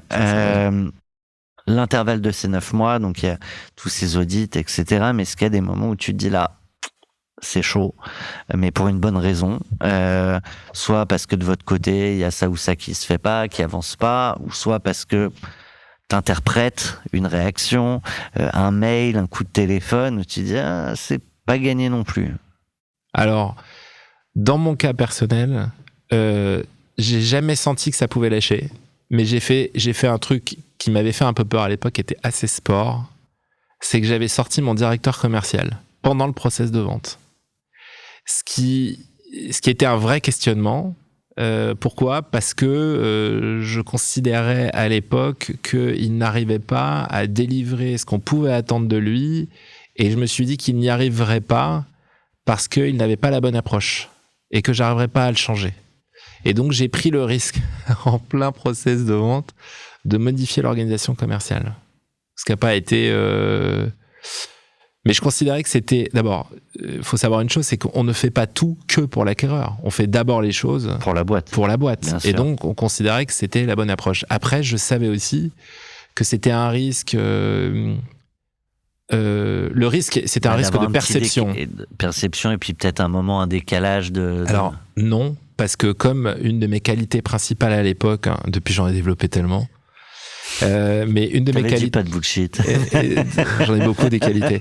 Une de mes qualités principales à l'époque, c'était quand même d'être bon en commerce. Donc je savais que je pouvais faire le pont. Mais le risque, il n'était pas sur le business en lui-même, il était sur un risque de perception de l'acquéreur potentiel.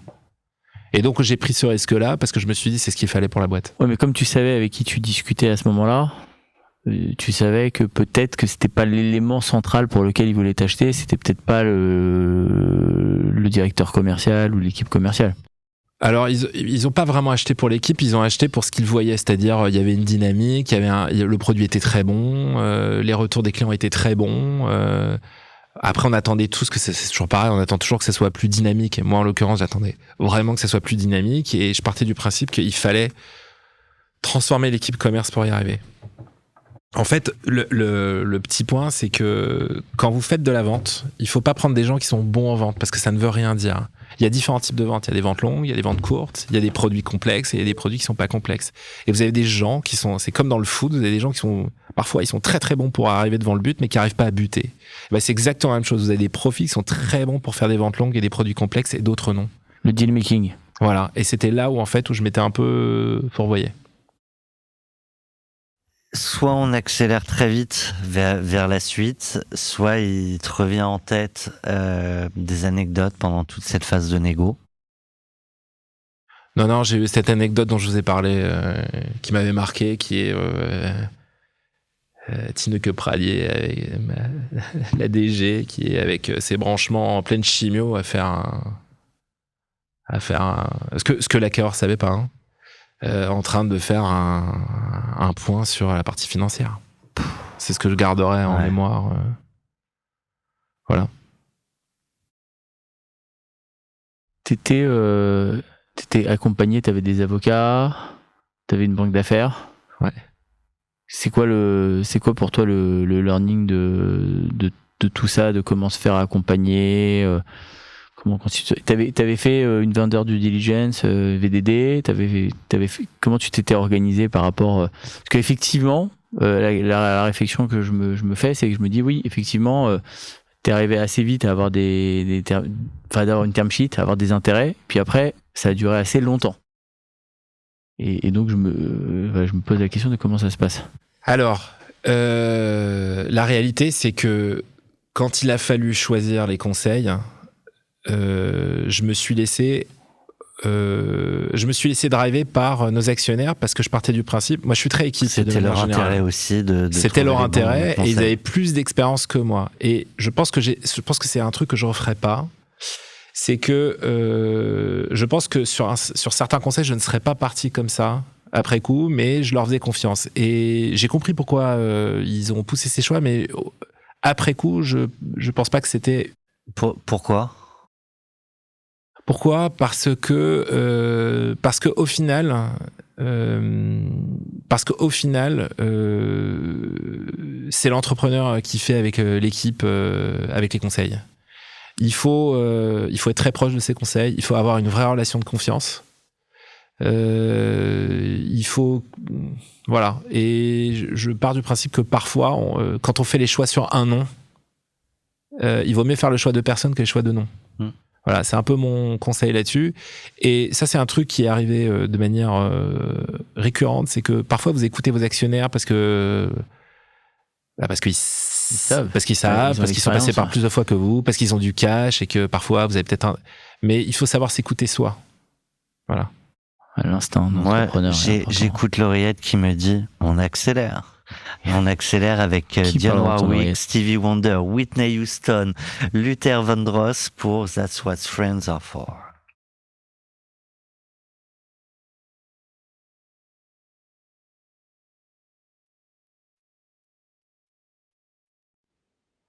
Tu peux laisser toute la chanson là si tu veux. 5 minutes.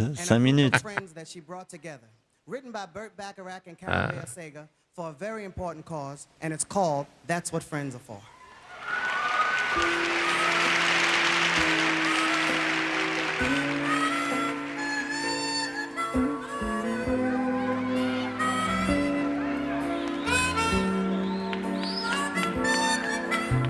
And I never thought I'd feel this way. And as far as I'm concerned, I'm glad I got the chance to say that I do believe I love you. And if I should ever go away, well then close your eyes and try to feel the way we do today. And then if you can remember to keep smiling, keep shining, knowing you can always count on me. Oh sure, well that's what friends are for, yes, for good times and bad times. I'll be on your side forevermore.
Quelle voix.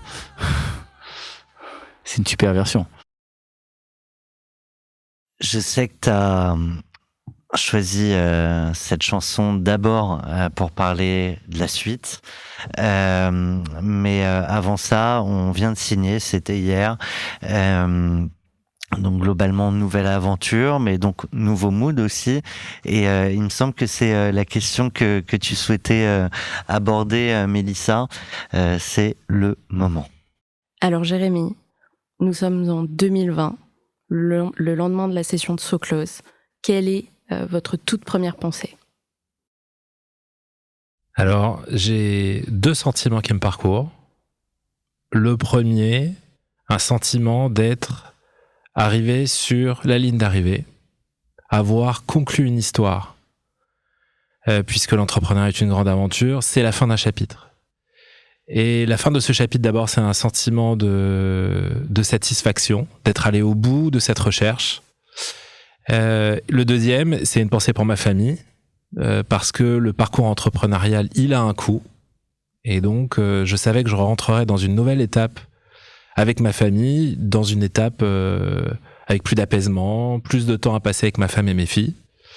Et puis un troisième, qui est un soulagement énorme, puisque le closing s'est fait dans des conditions extrêmement sportives et il avait mal commencé.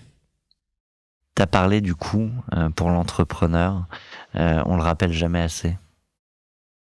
Oui, il y a un coût. Alors évidemment, ce coût, il dépend de chacun. Qu'est-ce qu'on est prêt à laisser ? D'abord, je crois qu'en avance, on sait jamais ce qu'on va laisser. Ça, c'est la première chose. La deuxième chose, moi, ce qui m'a drivé personnellement, c'était la peur de l'échec au début. J'avais une frousse totale de l'échec. J'avais pas peur de grand chose. Ma plus grande peur, c'était la peur de l'échec. Et donc, quand vous êtes drivé par la peur, en tout cas moi, j'y ai mis un investissement total, ce qui fait que, en fait, le week-end, même quand vous prenez votre douche, vous travaillez. Même quand vous êtes avec vos enfants, vous travaillez. Donc ça a été un investissement total, personnel, qui fait que vous vous manquez, en fait. Vous êtes là, mais parfois vous n'êtes pas là. Et donc ça, je dirais que c'est le plus grand coup. Et donc quand vous arrivez sur une ligne d'arrivée, forcément, ça a été la première chose à laquelle j'ai pensé. Et je crois que depuis, j'ai rectifié le tir. Je reste là-dessus une seconde. Il y a des fois, ce qu'on a laissé ne peut pas être retrouvé. Et j'ai des entrepreneurs qui me l'ont partagé. Et c'est pour ça que j'aime bien quand on peut l'aborder, d'en parler. De toute façon, le temps qui passe n'est pas rattrapable, mais alors ça dépend de la nature de chacun. Ma nature à moi, c'est pas de me morfondre sur l'historique. On regarde pas en arrière. On regarde pas en arrière. D'ailleurs, c'est ce que l'entrepreneuriat m'a appris, c'est que quand on se prend une claque et qu'on tombe, il faut pas réfléchir tout de suite à pourquoi on s'est pris la claque, il faut se réfléchir à comment on se relève. Et donc, je me suis pas trop posé la question de ce que je pouvais rattraper, je me suis posé la question de comment j'allais rectifier le tir. Point. Écoute, on va pas regarder en arrière, on va regarder en avant. Et justement, l'avant, c'est toute cette phase là qui va se passer avec le repreneur où t'es encore là, c'est plus ta boîte, mais t'es encore là. Pour un petit moment qu'on n'a pas évoqué, loqué combien de temps ? 2 ans. L'objectif, c'était de continuer à accompagner 2 ans. Voilà. Et on va les aborder. Ces 2 ans, t'iras au bout ? Oui, j'irai au bout. D'ailleurs, je continue à les accompagner. Alors, il faut savoir une chose, c'est que de manière générale, j'essaie d'avoir plutôt de l'empathie dans la vie. Et quand je suis utile à quelque chose, j'ai plutôt tendance à dire oui assez facilement. Voilà. Donc, j'ai été au bout. J'ai traversé Covid. Ça a été vraiment compliqué, mais on l'a traversé ensemble. Et d'ailleurs, je continue à les accompagner aujourd'hui avec plaisir. Loqué avec un earn-out ? Tout à fait. Ça représentait quelle proportion du simple au double. Du simple au double. Ouais. Okay. Donc, versus le cash de départ. Ouais, exactement. Ok. Ouais. Ok. Et donc arrive le Covid, ce qui veut dire aussi potentiellement des résultats en baisse. Exactement. Sur lesquels t'as t'as un intérêt aussi évidemment personnel en plus de celui de l'entrepreneur qui veut voir sa boîte continuer de se développer. Alors, t'as tout à fait raison. Ça a été un sujet majeur, mais qui s'est réglé de manière extrêmement simple. Pourquoi ? Parce que quand il y a eu Covid, on s'est assis avec le patron de Savoie, qui représentait l'acteur chinois, avec un monsieur qui s'appelle Rémi Janin, que je salue, qui est un monsieur que j'aime beaucoup. Et je lui ai dit la chose suivante, je lui ai dit, écoute, mes intérêts personnels sont extrêmement différents de ce qu'il faudrait faire pour la boîte.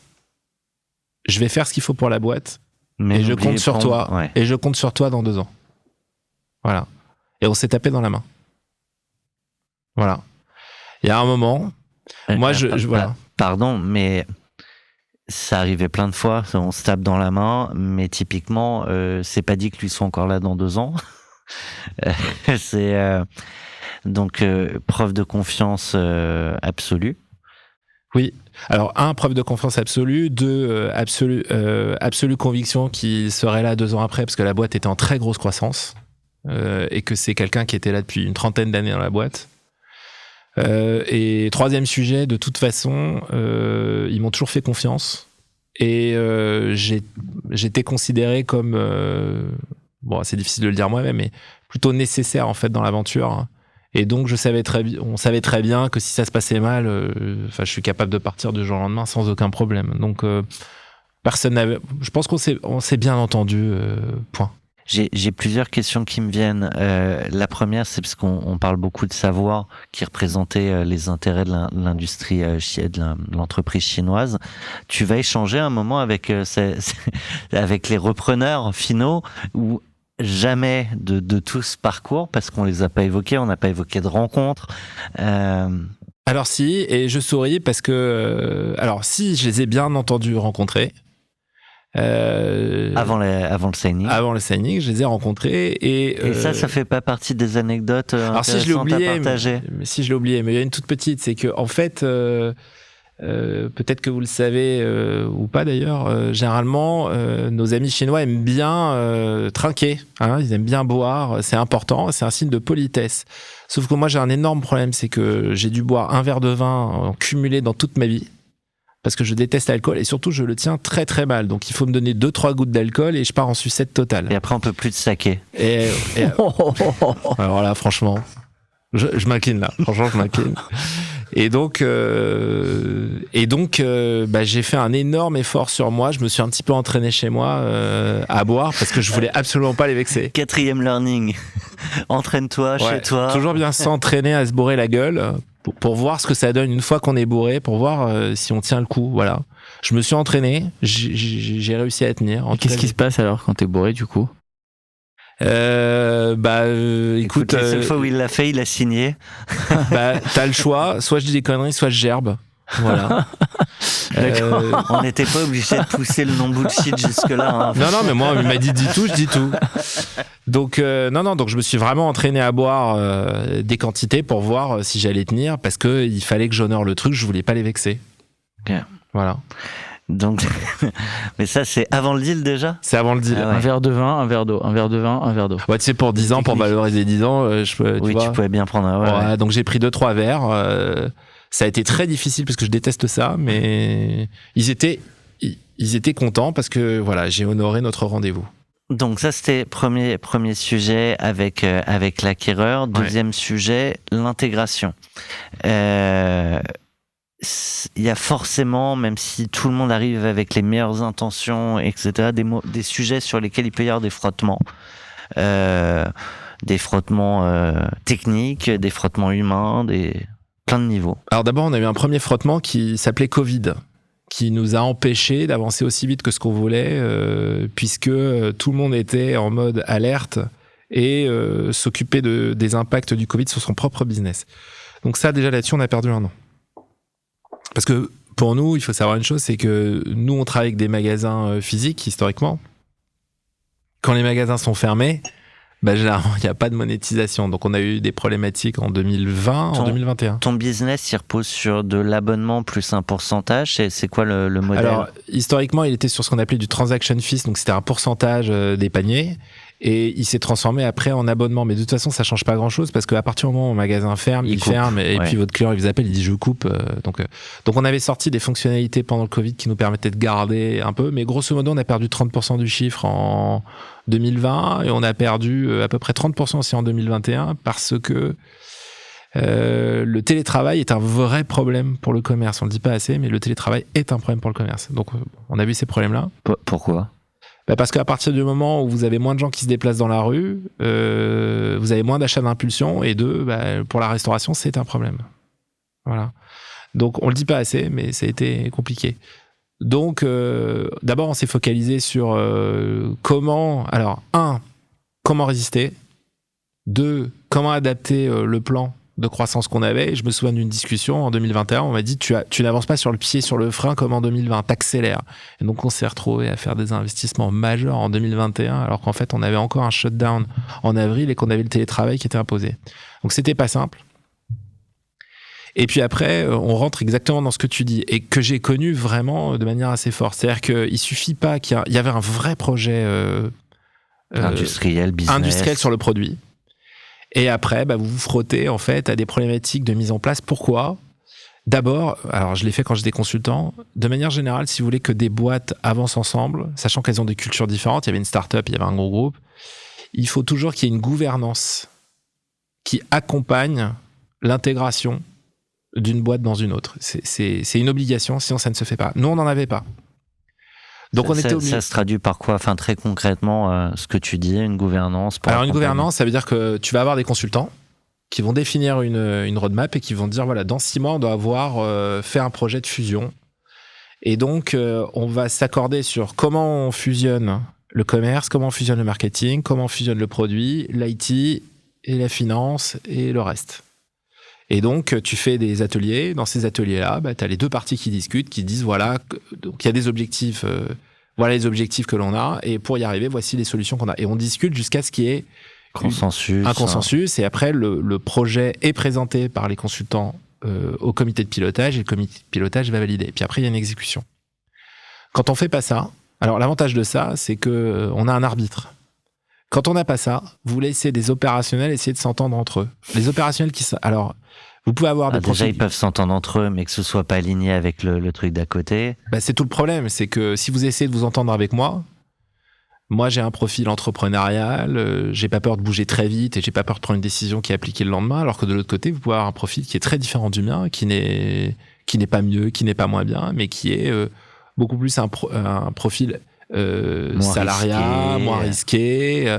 Et donc, vous avez des problématiques de culture, vous avez des problématiques d'intérêt. Par exemple, à un moment, il fallait fusionner le commerce. Comment vous voulez fusionner un commerce si on n'incentive pas l'équipe de l'autre côté ? Donc, il y a des problématiques de culture, il y a des problématiques d'alignement des intérêts.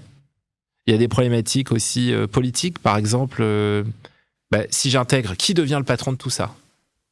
Et ça, alors ça, je fais insulte à personne. Quand j'étais jeune étudiant en école de commerce, je me souviens avoir fait un stage en fusion-acquisition et la conclusion, c'était 80% d'entre elles sont un échec pour des raisons de distance culturelle. Et je l'ai vécu, c'est-à-dire qu'il y avait une distance culturelle qui était assez forte. 90% d'entre elles sont un échec, ou parmi les échecs, 90% est lié à un sujet culturel ? 80% des échecs sont liés à des distances culturelles. Voilà. Et donc c'est un vrai sujet et il ne faut jamais partir du principe. D'ailleurs, je pense que tout le monde a connu ça dans ses équipes. Vous partez du principe que tout le monde est de bonne composition et parce que vous payez des gens chers, etc. Et ça peut être vrai. Et sont de bonne foi. Ouais. On peut avoir des gens qui sont de bonne foi, mais qui ne convergent pas sur un sujet. Ça suffit pas. Ouais. Ça ne suffit pas. Et il faut rappeler une chose, c'est que notamment dans les entreprises de logiciels qui composent la French Tech, la tech, c'est d'abord du people. Et c'est pas du people anodin, c'est du people. Vous avez des équipes IT qui n'ont rien à voir avec des équipes commerce. Vous avez un vrai sujet d'alignement entre les différentes équipes. Déjà en interne. Alors quand c'est en externe, c'est d'autant plus fort. Et donc nous, on s'est frotté à ça. Et ça n'a pas été un sujet facile. Du tout. L'intégration, c'est un truc auquel faut penser en amont, en fait. C'est un truc. Je parle surtout pour l'acquéreur. Parce que celui qui vend sa boîte, c'est compliqué mais celui qui est une plus grosse boîte, qui intègre, il y a un sacré boulot. C'est un boulot à part entière. Ouais. Totalement. D'ailleurs, on dit fusion-acquisition. Et souvent, il y a la partie acquisition, mais la partie fusion est moins, on va dire, anticipée. Bah, c'est une problématique que j'ai vécue de l'intérieur, dans laquelle j'ai essayé d'aider en tout cas, qui a été un sujet il y a encore quelques temps, hein, Parce que même au bout de 2 ans. pour n'importe quel entrepreneur qui voit qu'il y a un truc qui frotte, t'as envie de le résoudre. Typique, ouais. Bah, c'est exactement ça, c'est-à-dire que surtout avec un type comme moi, tu me mets un problème, j'ai trouvé une solution, j'ai envie de l'appliquer le lendemain. J'ai un côté comme ça très rapide, ce qui est bien et pas bien. Voilà. Mais forcément, tu fais ça dans un grand groupe. Je me souviens avoir dit à ce fameux Rémi, je lui ai dit, tu sais, si tu me mets là, tu vas mettre un éléphant dans un Truc de porcelaine, un magasin de porcelaine. Et c'est exactement ça. Donc, c'est ça qui est pas simple. Ce sont les distances culturelles qui peuvent exister entre deux entités qu'il faut rapprocher. À un moment, tu vas avoir envie de claquer la porte, ça viendra jamais. Non, j'ai claqué. T'as fait semblant. Non. Alors, faut se dire les choses. C'est de la négo. On va dire, je pense qu'un truc qui est un secret pour personne chez les entrepreneurs et qui est peut-être un secret pour le reste. Un entrepreneur, même quand il est dans sa propre boîte, il y a des fois, il en a marre. Même en cours, il en a marre. Et d'ailleurs, c'est presque le plus difficile pour lui parce que lui, il peut pas partir simplement. Donc, j'ai eu des moments où j'en ai eu marre. Il peut même pas le dire. Et il peut même pas le dire. Bon. Donc ça arrive tout le temps au long d'une boîte. Il y a vraiment des fois, on en a ras-le-bol, on a envie de passer à autre chose. J'ai pas eu envie de claquer la porte après post-rachat. Parce qu'il y avait le sentiment du devoir d'abord de faire ce pourquoi j'avais été mandaté par mon actionnaire qui m'a enrichi et qui a enrichi mes actionnaires chéris. Donc il y avait le sens du devoir. Il y avait Covid, donc il y avait le sens de la responsabilité par rapport à l'équipe. Et après, entre guillemets, quand j'ai claqué la porte, c'est que j'étais arrivé d'abord au bout du chemin pour moi dans ma tête, où j'étais fatigué et je partais du principe, mais vraiment profondément, que j'étais plus le bon, parce que quand on moisit ses idées depuis 10-15 ans, il y a un moment... Moi, j'ai toujours fait ça. C'est-à-dire que j'ai jamais eu un problème à changer des équipes parce que je partais du principe qu'elles n'étaient plus en adéquation avec le chemin qu'on avait à emprunter. Ça a marché aussi pour moi. Et quand je me suis dit, je ne suis plus le bon parce que je pense qu'il faut avoir des idées neuves, j'ai dit, je pense que un, je suis au bout du rouleau, et deux, au bout du chemin plutôt. C'est ça que j'aurais dit, au bout du chemin plutôt. Et deuxième sujet, c'est, je pense foncièrement que je ne suis pas le bon. Et c'est pour ça, ils ont été plutôt intelligents d'ailleurs là-dessus. Ils m'ont dit, ok, d'accord. Tu sais quoi, on va nommer un nouveau CEO et tu vas être avec nous pour voir, pour piloter. Et donc, c'est ce que je fais. Deux choses qui me viennent. Une, pardonne-moi Sacha, je vais faire un flashback sur l'annonce aux équipes qu'on n'a pas abordé. Je pense que c'est intéressant. Et le second sujet, est juste pour boucler cette boucle-là, that's what friends are for. Waouh. Écoute, je vais revoir ma prononciation et je reviens. Mais du coup, à quel moment, tu vois, ce sujet... pourquoi, tu vois, on n'est pas revenu le pourquoi de cette chanson. Ouais. Parce que quand le deal s'est fait, moi je suis rentré mais c'est plutôt mon approche de manière générale, j'essaie plutôt d'être bienveillant et de premier abord hyper avenant. Et donc, c'est exactement ce que j'ai essayé de faire avec mes nouveaux actionnaires, où j'ai essayé d'être très avenant, d'essayer de leur ouvrir la boîte, d'essayer de leur montrer qu'ils pouvaient me faire confiance. That's what friends are for. Ouais. Je suis votre ami, je vais vous aider, j'ai compris vos objectifs, je vais en faire les miens, et puis, si j'ai un problème, je vous en parle. Et c'est exactement ce qu'on a fait avec l'équipe. C'est vraiment dans cet état d'esprit que j'ai travaillé avec le board en place, et voilà, il fallait. D'ailleurs, on a construit une histoire amicale avec Rémi, et voilà, l'idée c'était vraiment de se dire les choses, de fonctionner en toute confiance. Je reviens à l'annonce à l'équipe alors. Alors, je vais vous décevoir. J'ai une approche très particulière de ça. Et je pense que c'est une erreur, mais je n'arrive pas à faire autrement. Je déteste la personnalisation d'une équipe autour d'un mec. Je déteste ça. Je le supporte pas chez les autres et je le supporte encore moins chez moi parce que je trouve qu'il y a un profond irrespect pour les gens quand on s'estime au-dessus de la masse. Et donc, j'ai toujours quand j'étais chez So Close, je leur ai toujours dit, j'ai senti que la boîte était personnalisée autour de moi, donc j'ai tout fait pour. Mais prenez la parole, faites-le, allez-y. Je ne veux pas que cette boîte tourne autour de moi. Il y a de la place à prendre, prenez-la. En plus, je pense que c'est une vraie connerie, parce que plus une boîte tourne autour d'un mec, plus elle est petite, entre guillemets. Je peux être aligné avec ce que tu dis. Néanmoins, le fait de leur annoncer que la boîte va être cédée, forcément. Je pensais que tu parlais au sujet de mon départ. Ah non, pardon. Ah non. Alors, je faisais un flashback, mais tu abordes un sujet que je veux aborder. D'accord. Alors, non, ça a été très facile de leur annoncer ce changement-là, parce que ce qu'on leur a dit, c'était la stricte vérité, c'est un changement d'actionnaire. Et qu'on est parti du principe que dans le choix des actionnaires, on a fait le choix d'un industriel, parce que si on faisait le choix d'un fonds, peut-être qu'ils en pâtiraient. Ça les a plutôt rassurés d'ailleurs. La manière dont tu as présenté les choses qui étaient vraies, c'était plus rassurant d'avoir un industriel qu'un fonds. Voilà. Pourquoi ? Parce que ce qu'on attendait de So Close, c'était une croissance raisonnable avec une rentabilisation qu'on avait atteinte en 2019. Voilà. Donc le projet s'est plutôt bien passé. Du temps long, des perspectives d'évolution. Voilà. Après, il y a toujours des appréhensions. Vous avez toujours une partie d'équipe dans un mouvement qui vous suit pas. Et ben, vous devez prendre votre casquette d'entrepreneur, comme on disait tout à l'heure. On passe d'opérationnel à gérer la transversalité. Il faut savoir gérer ceux qui ne sont pas d'accord et les convaincre. Voilà. Moi, je pars du principe que quand on est CEO, on n'est pas maître à bord. On a toujours quelqu'un à convaincre. On doit convaincre ses actionnaires et on doit convaincre ses collaborateurs. Parce que le collaborateur, lui, surtout dans la tech, il s'en va. Hein. Et plus vous allez chercher des talents forts, plus les types s'en vont facilement. Donc, ça n'a pas été très compliqué. On avait fait une grande annonce. On a expliqué, toujours être pédagogue. Après, vous avez des gens, ils sont pas d'accord. Donnez-leur une tribune, permettez-leur de s'exprimer, et puis vous dites, je ne te suis pas là-dessus, mais c'est pas grave, on peut très bien continuer à travailler ensemble. Et puis, s'il y en a qui veulent partir, mais c'est leur choix le plus libre. Hop, grosse ellipse, le départ. Donc, tu l'annonces pas, et le lendemain, on te revoit pas. Alors, bon, je sais pas. Alors, pas tout à fait. J'avoue, je sais pas encore si j'ai fait ce qu'il fallait. J'avoue, je sais pas. Mais en tout cas, ça part de l'intention de dire, moi, je ne veux pas, pour plein de bonnes et de mauvaises raisons d'ailleurs, qu'une boîte soit tournée autour de moi, parce qu'au final, le projet, vous pouvez pas dire aux gens, mais ce projet, c'est aussi le tien et le personnalisé autour de vous. En fait, ça marche pas, ou sinon vous prenez les gens pour des cons. Et les gens sont pas aussi cons qu'on pourrait le croire. Donc l'idée c'était de dire les mecs, ça n'est pas que mon projet, les guys, pardon, les mecs et les nanas évidemment, c'est dans le sens guys, je le dis. Donc ce projet il appartient à tous et donc ça veut dire que moi aussi je suis remplaçable. Voilà. Certes, mais même Jacques ou Benjamin ou Mireille font leur pot de départ quand ils s'en vont. Alors, je ne l'ai pas fait à ce jour. Ouais. Je ne l'ai pas fait à ce jour parce que j'ai voulu partir sur la pointe d'épée en 10 ans. Donc, j'ai dit à mon codir, j'ai dit, écoutez, je suis fatigué et je pense que je suis plus le bon pour vous.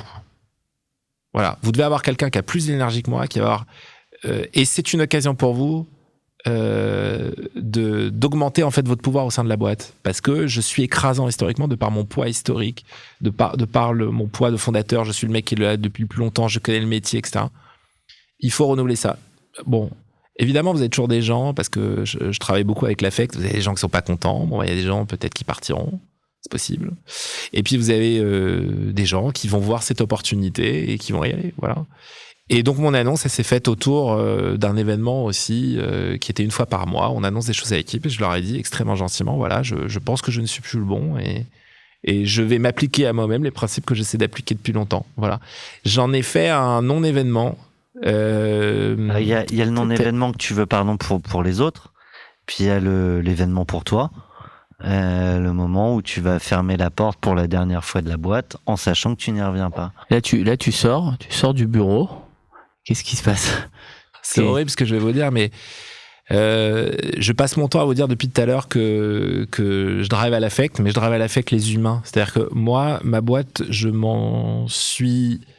j'ai appris à prendre de la distance avec elle parce qu'elle n'est plus ma boîte. Elle est un projet de personnes. Elle est un projet des collaborateurs. Elle est de nos actionnaires.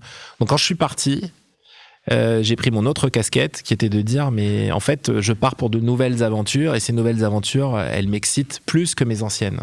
Donc, je suis parti avec beaucoup d'entrain, en fait. Direction les nouvelles aventures.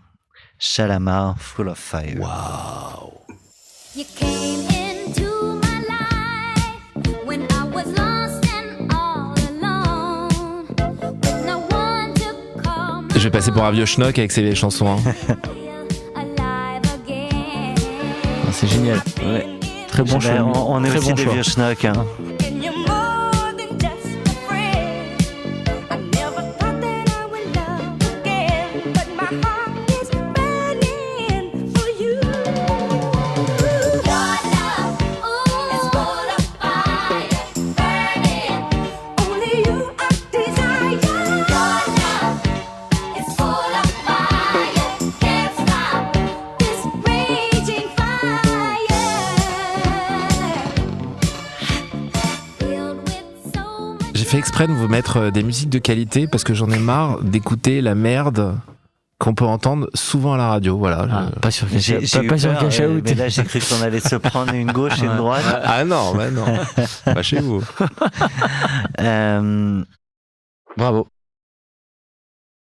Là, t'arrives à un moment, on est en 2023. Non, on est un 22. peu avant. Ouais, on est début 2022. Début 2022. C'est un moment où globalement toutes les voies sont ouvertes. Il y a, j'imagine, un questionnement de se dire, est-ce que je pars tout de suite? Est-ce que je prends du temps? Si je pars sur un projet, lequel? Et je veux bien qu'on parle de tout ce qui se passe dans la tête d'un entrepreneur au moment ou du jour au lendemain, même s'il s'est complètement détaché de sa boîte d'après ses dires, et ben, il y a peut-être quand même un peu de gamberge. Alors, dans mon cas, il n'y a pas eu tant de gamberge que ça, parce que ma réflexion, je me suis ouvert à d'autres business très rapidement en 2016-2017. C'est-à-dire que j'ai une réflexion depuis très longtemps sur c'est quoi un bon business? Ce que tu disais tout Ouais. à l'heure, C'est quoi un bon business? profondeur de marché. Et ça m'a permis de mieux apprécier aussi ce que je pouvais penser en tant qu'entrepreneur de SoClose. Et ça m'a permis de m'ouvrir aussi à d'autres métiers, de regarder ce que je continue à faire aujourd'hui, beaucoup d'autres boîtes en me disant tiens, est-ce que ça rentre dans ces critères-là, etc. Donc c'est Gold Digger, comme on en parlait tout à l'heure, c'est quoi La pépite. une bonne boîte? Alors une pépite, c'est difficile de dire ce que c'est qu'une pépite parce qu'on sait pas toujours définir ce qu'est une pépite, mais en tout cas d'être certain d'un succès, mais en tout cas il y a des facteurs qui permettent de maximiser les chances. Donc vous allez avoir la taille de marché, est-ce que c'est un marché profond? Est-ce que Ce que t'évoquais tout à l'heure. Je veux bien qu'on reste sur le juste après et ce qui nous amène à aujourd'hui, sur quelles sont tes casquettes, quelle est la réallocation de ton temps. Bref, tu vois, toute cette phase quand même qui est une nouvelle phase de vie. Il y a aussi une entrée de cash personnelle. Voilà, quelles sont les considérations à ce moment-là dans ta tête et pour la suite? personnel? Ouais. Alors, Personnel et inévitablement professionnel parce que c'est souvent lié. d'accord.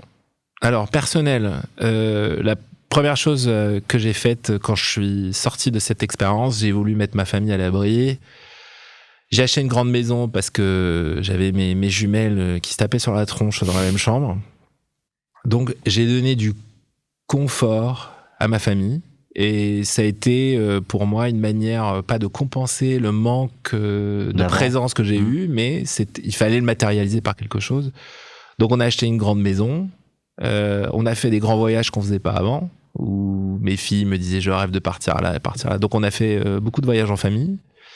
Et puis après, comme je reste quand même très économe de par mes origines, j'ai sécurisé ma famille en faisant des investissements qui me paraissaient des investissements en adéquation avec mes valeurs. Donc j'ai C'est fait quoi? beaucoup C'est limiter le d'immobilier. risque, immobilier, beaucoup. Alors, c'est pas que l'immobilier est dénué de tout risque, Ouais. mais c'est pas la même chose que de faire des investissements sur les marchés. Donc, j'ai fait beaucoup d'immobilier. J'ai mis un peu d'argent chez les copains qui, eux, m'avaient fait confiance. Beaucoup d'immobilier. Et puis après, j'ai investi dans une nouvelle boîte dans laquelle je crois beaucoup, puisque je m'y investis depuis mi-2022. et qui comporte les caractéristiques qui, selon moi, sont des bonnes caractéristiques, même si on a toujours que tu t'y investis opérationnellement. Ah oui, complètement. À 100%. Oui. C'est ton full-time job. Oui. Avant de parler de cette boîte, tu t'aurais pu te dire, je prends un petit bout de ce que j'ai rentré, ou là je peux prendre plus de riz, je peux m'amuser, je peux... Alors oui, j'ai pas beaucoup de péchés mignons, mais j'en ai un ou deux. Donc oui, je me suis fait plaisir. Ouais. Mais je suis pas. C'est marrant parce que c'est tout le contraire de ce qu'on pourrait croire, selon ce que me disent mes copains. Mais je suis pas un grand fan de l'étalement, voilà. Sauf, je me suis fait plaisir sur un ou deux trucs, mais je suis pas allé très très loin. Voilà, le reste j'ai placé pour. J'ai une trouille absolue dans la vie. C'est d'ailleurs je suis très drivé par ça. Ouais. C'est partir et laisser mes enfants sans rien. Donc c'est un truc qui me drive au quotidien. Donc tout ce que je fais pour mes enfants. Il y a 2 fois où j'ai fait un écart, où c'était un plaisir très égoïste que j'assume complètement. Mais sinon, je ne fais aucune folie. Voilà. Et c'est fine, hein, j'attendais pas le craquage absolu Non, mais voilà. En direct. Donc j'ai placé, je fais beaucoup d'immobilier, je continue à en faire beaucoup. Ça me plaît beaucoup d'ailleurs, j'apprends plein de choses. Ça me permet, en fait, autant j'aime pas faire plusieurs choses en même temps, autant l'avantage de faire plusieurs choses, ça permet de prendre du recul sur chacune d'entre elles. Et ça, c'est plutôt enrichissant. Donc après, c'est une question d'organisation, etc. La nouvelle boîte. Aïe. C'est la plus belle. Je te fais le pitch, c'est ça ? Ouais. Alors, c'est une boîte qui s'appelle Welfare, qui est une assurtech et qui fait de la mutuelle santé et prévoyance à destination des professionnels. Donc les professionnels, ce sont les gens qui se lèvent tôt le matin et qui se sentent un peu seuls parce qu'ils sont indépendants. Donc c'est les professions libérales, les artisans, les commerçants, les chefs d'entreprise. Et on leur propose des couvertures santé, donc mutuelle santé et prévoyance. Et c'est une assurtech qui est 100% digitale. Alors... C'était quoi le problème du marché ou de l'offre à leur destination Waouh. Alors, premier sujet, il faut savoir... Dis-moi si je t'embête avec mes questions. Non. Je me sens concerné. Alors, le premier sujet, c'est que le secteur de l'assurance est un secteur qui n'a pas été disrupté, qui est énorme, mais qui n'a pas été disrupté notamment par la digitalisation. C'est un secteur qui est très en retard sur la digitalisation. Donc, quand tu es assuré, toi, tu vis une expérience assurée qui est cataclysmique. C'est-à-dire que tu as encore des gros dans l'assurance, notamment dans le segment, qui n'ont pas d'application mobile. Donc, dès que tu veux voir ton contrat, tu veux voir... C'est une galère. Tu veux voir tes remboursements, c'est juste d'un autre temps. Et comparé à Alan, évidemment. Ouais. Alan est sur son focus principal, ce sont les salariés. Oui, les collaborateurs. Ouais. Alors les collaborateurs n'ont pas du tout les mêmes besoins en termes de couverture au niveau de la santé et n'ont pas du tout les mêmes besoins en termes de couverture sur la prévoyance. Deuxième sujet, un professionnel n'achète pas en direct. Le réseau de distribution n'est pas le même. Un professionnel n'achète pas en direct, il passe par un courtier. Pourquoi ? Parce qu'il n'a pas le temps. Et le courtier, c'est lui qui choisit. Donc au final, ça fait un métier qui est très différent. C'est un peu comme si on parlait de Conto. Conto, c'est pas la BNP. Bah, c'est exactement pareil. On est le Conto de l'assurance santé, en fait. Voilà, donc on est dédié aux pros. Je dis ça parce que j'aime beaucoup Conto. Ça me permet de les citer. Donc voilà, c'est ce qu'on fait. Et ce métier, il est fantastique. Alors, il est fantastique parce que d'abord, c'est une super histoire entrepreneuriale. Le marché est énorme, c'est un usage existant, mais il y a une digitalisation à porter. Il n'y a pas de stock, c'est du récurrent. Ça, c'est le premier point. Le deuxième point, c'est qu'il y a une telle douleur dans l'assurance. L'assurance, à la base, c'est un très beau métier. Vous êtes là pour aider les gens. Et nous, en fait, on aide les chefs d'entreprise, les mecs qui se lèvent le matin et qui ont la trouille de se péter le bras et qui font qu'ils pourront plus bosser. Ben, nous, on leur apporte un support. Et troisième sujet, l'assurance du 21e siècle, ça peut pas être la même que celle du siècle dernier. Il y a tellement de trucs à faire. Il y a tellement de choses qu'on peut apporter, par exemple, avec la prévention. Et l'intelligence artificielle va tout bouleverser côté assurance. Et la chance qu'on a, c'est que dans ce secteur-là, vous avez beaucoup, généralement, que des très, très gros acteurs. Ces gros acteurs ont beaucoup de mal à bouger. Et nous, les startups, de manière générale, on va plus vite parce qu'on démarre de zéro. Donc, ça fait un combo qui est absolument passionnant. C'est quoi la problématique ou les problématiques qu'il a fallu ou qu'il faut encore craquer parce que j'imagine qu'elles sont nombreuses. T'as un sujet aussi autour de l'appréhension du risque et d'être capable de le chiffrer. T'as plein d'assureurs mais parce que c'est aussi des assureurs peut-être trop généralistes, mais qui sont en difficulté. Alors, dans cette aventure-là, j'ai eu la chance de rencontrer un type qui s'appelle Laurent Delacour, qui est un type formidable, et qui lui est un spécialiste de l'assurance. Et donc lui, il a géré la partie assurantielle. D'ailleurs, il m'a appris beaucoup de choses là-dessus. Il m'a éduqué à l'assurance. Et lui, c'est un spécialiste, il fait ça depuis 30 ans. Donc on a fabriqué des contrats de A à Z, on les a pricés. On est accompagné par un directeur technique de très haut vol qui fait en sorte que quand on va avoir des grands assureurs pour leur montrer ce qu'on a, ils reconnaissent une compétence plutôt très forte. Et c'est ce qui explique qu'on a été accompagné par AXA. Et c'est eux qui vont distribuer ? Pas du tout. Non. C'est nous qui distribuons. On fabrique nos produits. Ok. On fabrique toute la stack IT également. Et on la distribue nous-mêmes auprès des courtiers. Et donc, nous avons des fournisseurs de risques, dont AXA. Souvent, quand tu es entrepreneur, tu vas prendre une mutuelle pour tes collaborateurs et globalement, tu prends la même. Ça veut dire que là, du coup, il va falloir avoir 2 partenaires différents. Ou demain, peut-être que chez Welfare, on aura aussi l'accompagnement pour le... Il n'y a que des bons ici. Hein. Et c'est effectivement ça. C'est-à-dire qu'en fait, nous, aujourd'hui, on équipe d'abord l'indépendant, donc le professionnel. On qui est le une belle porte d'entrée pour la suite. Qui est une très belle porte d'entrée. Là. Voilà. Et puis, on a le projet de sortir ce qu'on appelle une collective qui permettra de couvrir ses salariés à lui. Mais bon, comme on ne peut pas tout faire d'un coup... Mais typiquement, chez Alan, les pricing ont changé. Avant, quand tu étais indépendant, c'était un peu mieux. Alors, effectivement, Alan a un segment indépendant, sauf que les couvertures, c'est comme tout. Vous pouvez pas être bon partout. Eux, c'est pas leur focus. Donc, les couvertures, historiquement, c'est pas du tout leur faire insulte d'ailleurs. Bravo pour ce qu'ils ont fait, c'est formidable, etc.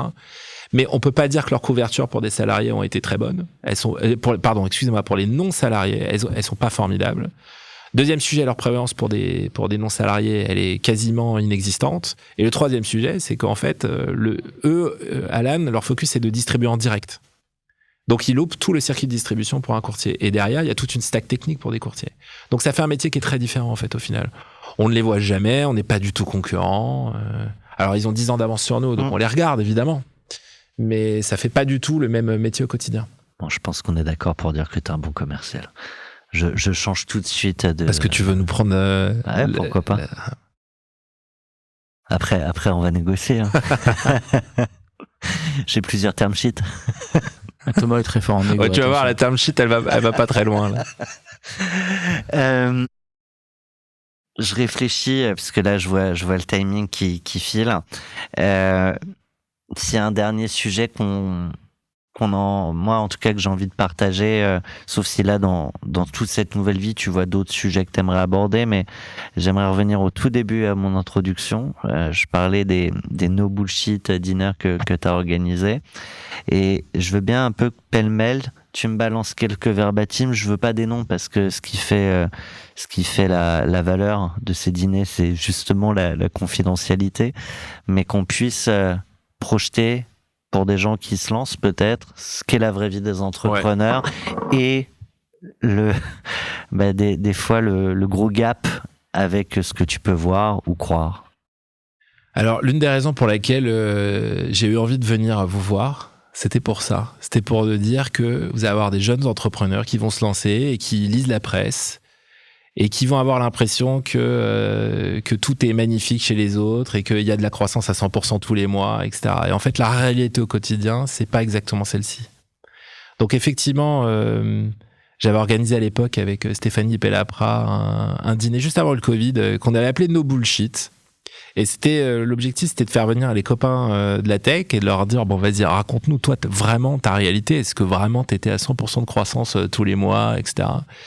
Et le dîner a commencé par une nana qui est super connue dans la tech, qui a dit, bah moi en fait, vous me connaissez depuis 10 ans, tout le monde parle de nous, mais en fait, moi je me prends que des tôles depuis 10 ans. Et alors tout le monde s'est mis à exploser, tout le monde a explosé de rire, et puis du coup ça a libéré la parole, et puis on est tombé sur un autre entrepreneur qui a dit, bah moi en fait... qui est très connu de la tech, et qui dit bah moi en fait je me suis vautré là et en fait je suis parti totalement en burn-out après. Et c'était émouvant et fabuleux de voir que finalement, on partage tous les mêmes problèmes au quotidien, mais que notre job en tant que CEO et founder, c'est à un moment, c'est de vendre nos boîtes. Je parle pas dans le premier sens du terme, mais et malheureusement, le monde est ainsi fait que les gens achètent le succès. Et donc, si vous leur racontez un peu vos failles, et ben votre projet, on en parle moins, il y a moins le buzz. Donc, c'est ce qui pousse un peu mes collègues de la tech à parfois un petit peu survendre leur boîte. Ce qui, dans certains cas, je pense, fait du mal. Fait du mal à des jeunes entrepreneurs qui ont l'impression que le succès, il n'est pas toujours là. Il se construit au fur et à mesure du temps. Il est douloureux. Le succès est douloureux. Il a un coût, on en a parlé. Et puis après, bon, je pars du principe que parfois ça s'étale un petit peu trop et que je trouve qu'il y a un manque d'humilité qui parfois me gêne. Mais qui n'engage que moi. Oui. Et puis bon, après, l'humilité fait que quand tu as besoin de te survendre, tu peux en sortir un peu, mais c'est important de nuancer les réussites comme tu le fais, comme nuancer les échecs, parce que tu as planté ta boîte, que tu n'es plus personne. Des fois, ça c'est arrivé à plein de mecs super bien. Vous savez, je lisais un truc il y a quelques jours, là, on parle beaucoup d'Elon Musk en ce moment. Elon Musk, il y a un moment, il était au bord de la faillite avec Tesla, mais au bord de la faillite, ses actionnaires n'y croyaient plus. Et qu'est-ce qu'il a fait ? Il a fait all-in. Il a pris ce qui lui restait. Bon, il lui restait 50 millions. Il a mis les 50 millions, il les a mis sur la table. C'est arrivé à plein de gens très bien de mettre se vautrer. 50 millions sur la table. Et de se vautrer. Et en fait, ce qui compte au final, moi, c'est un petit peu ma conclusion dans cette réflexion que j'ai pu aujourd'hui, c'est le succès, il vient peut-être pas la première, il vient peut-être pas la deuxième, il vient peut-être pas la troisième, mais à un moment, il vient. Et donc, plutôt que de se focuser forcément sur cette image du succès ou de l'échec, c'est vas-y, fais-en 10, il y en a forcément une qui marchera. Lance les dés. Tu vas faire un double 6. Il y en a un qui en parle très bien d'ailleurs, c'est Marc Simoncini. Ouais. Il en parle très très bien de ça. Faut qu'il vienne et je vais le relancer.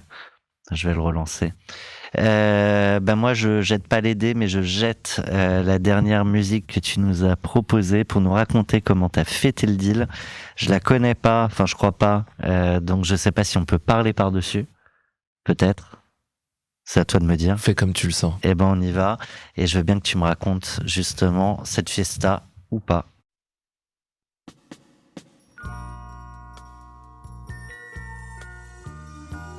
Ouais. Alors, j'ai choisi cette chanson, d'abord parce que Donny Hathaway est un chanteur qui mérite d'être connu beaucoup plus qu'il ne l'est aujourd'hui, que j'aime beaucoup.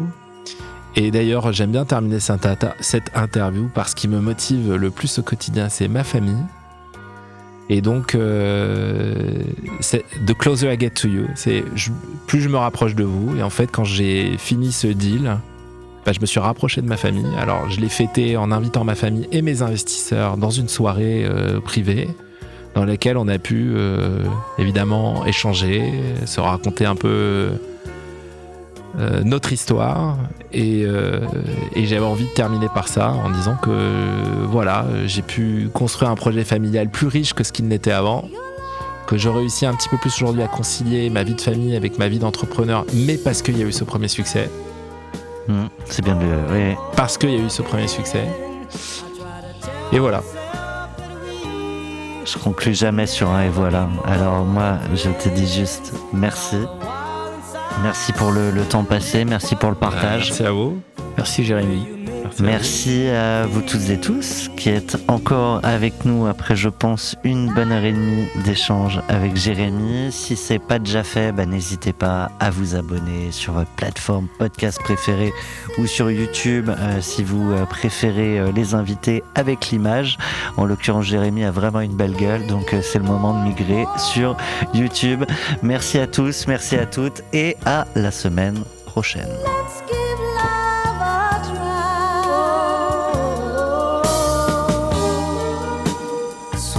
Sweeter love grows.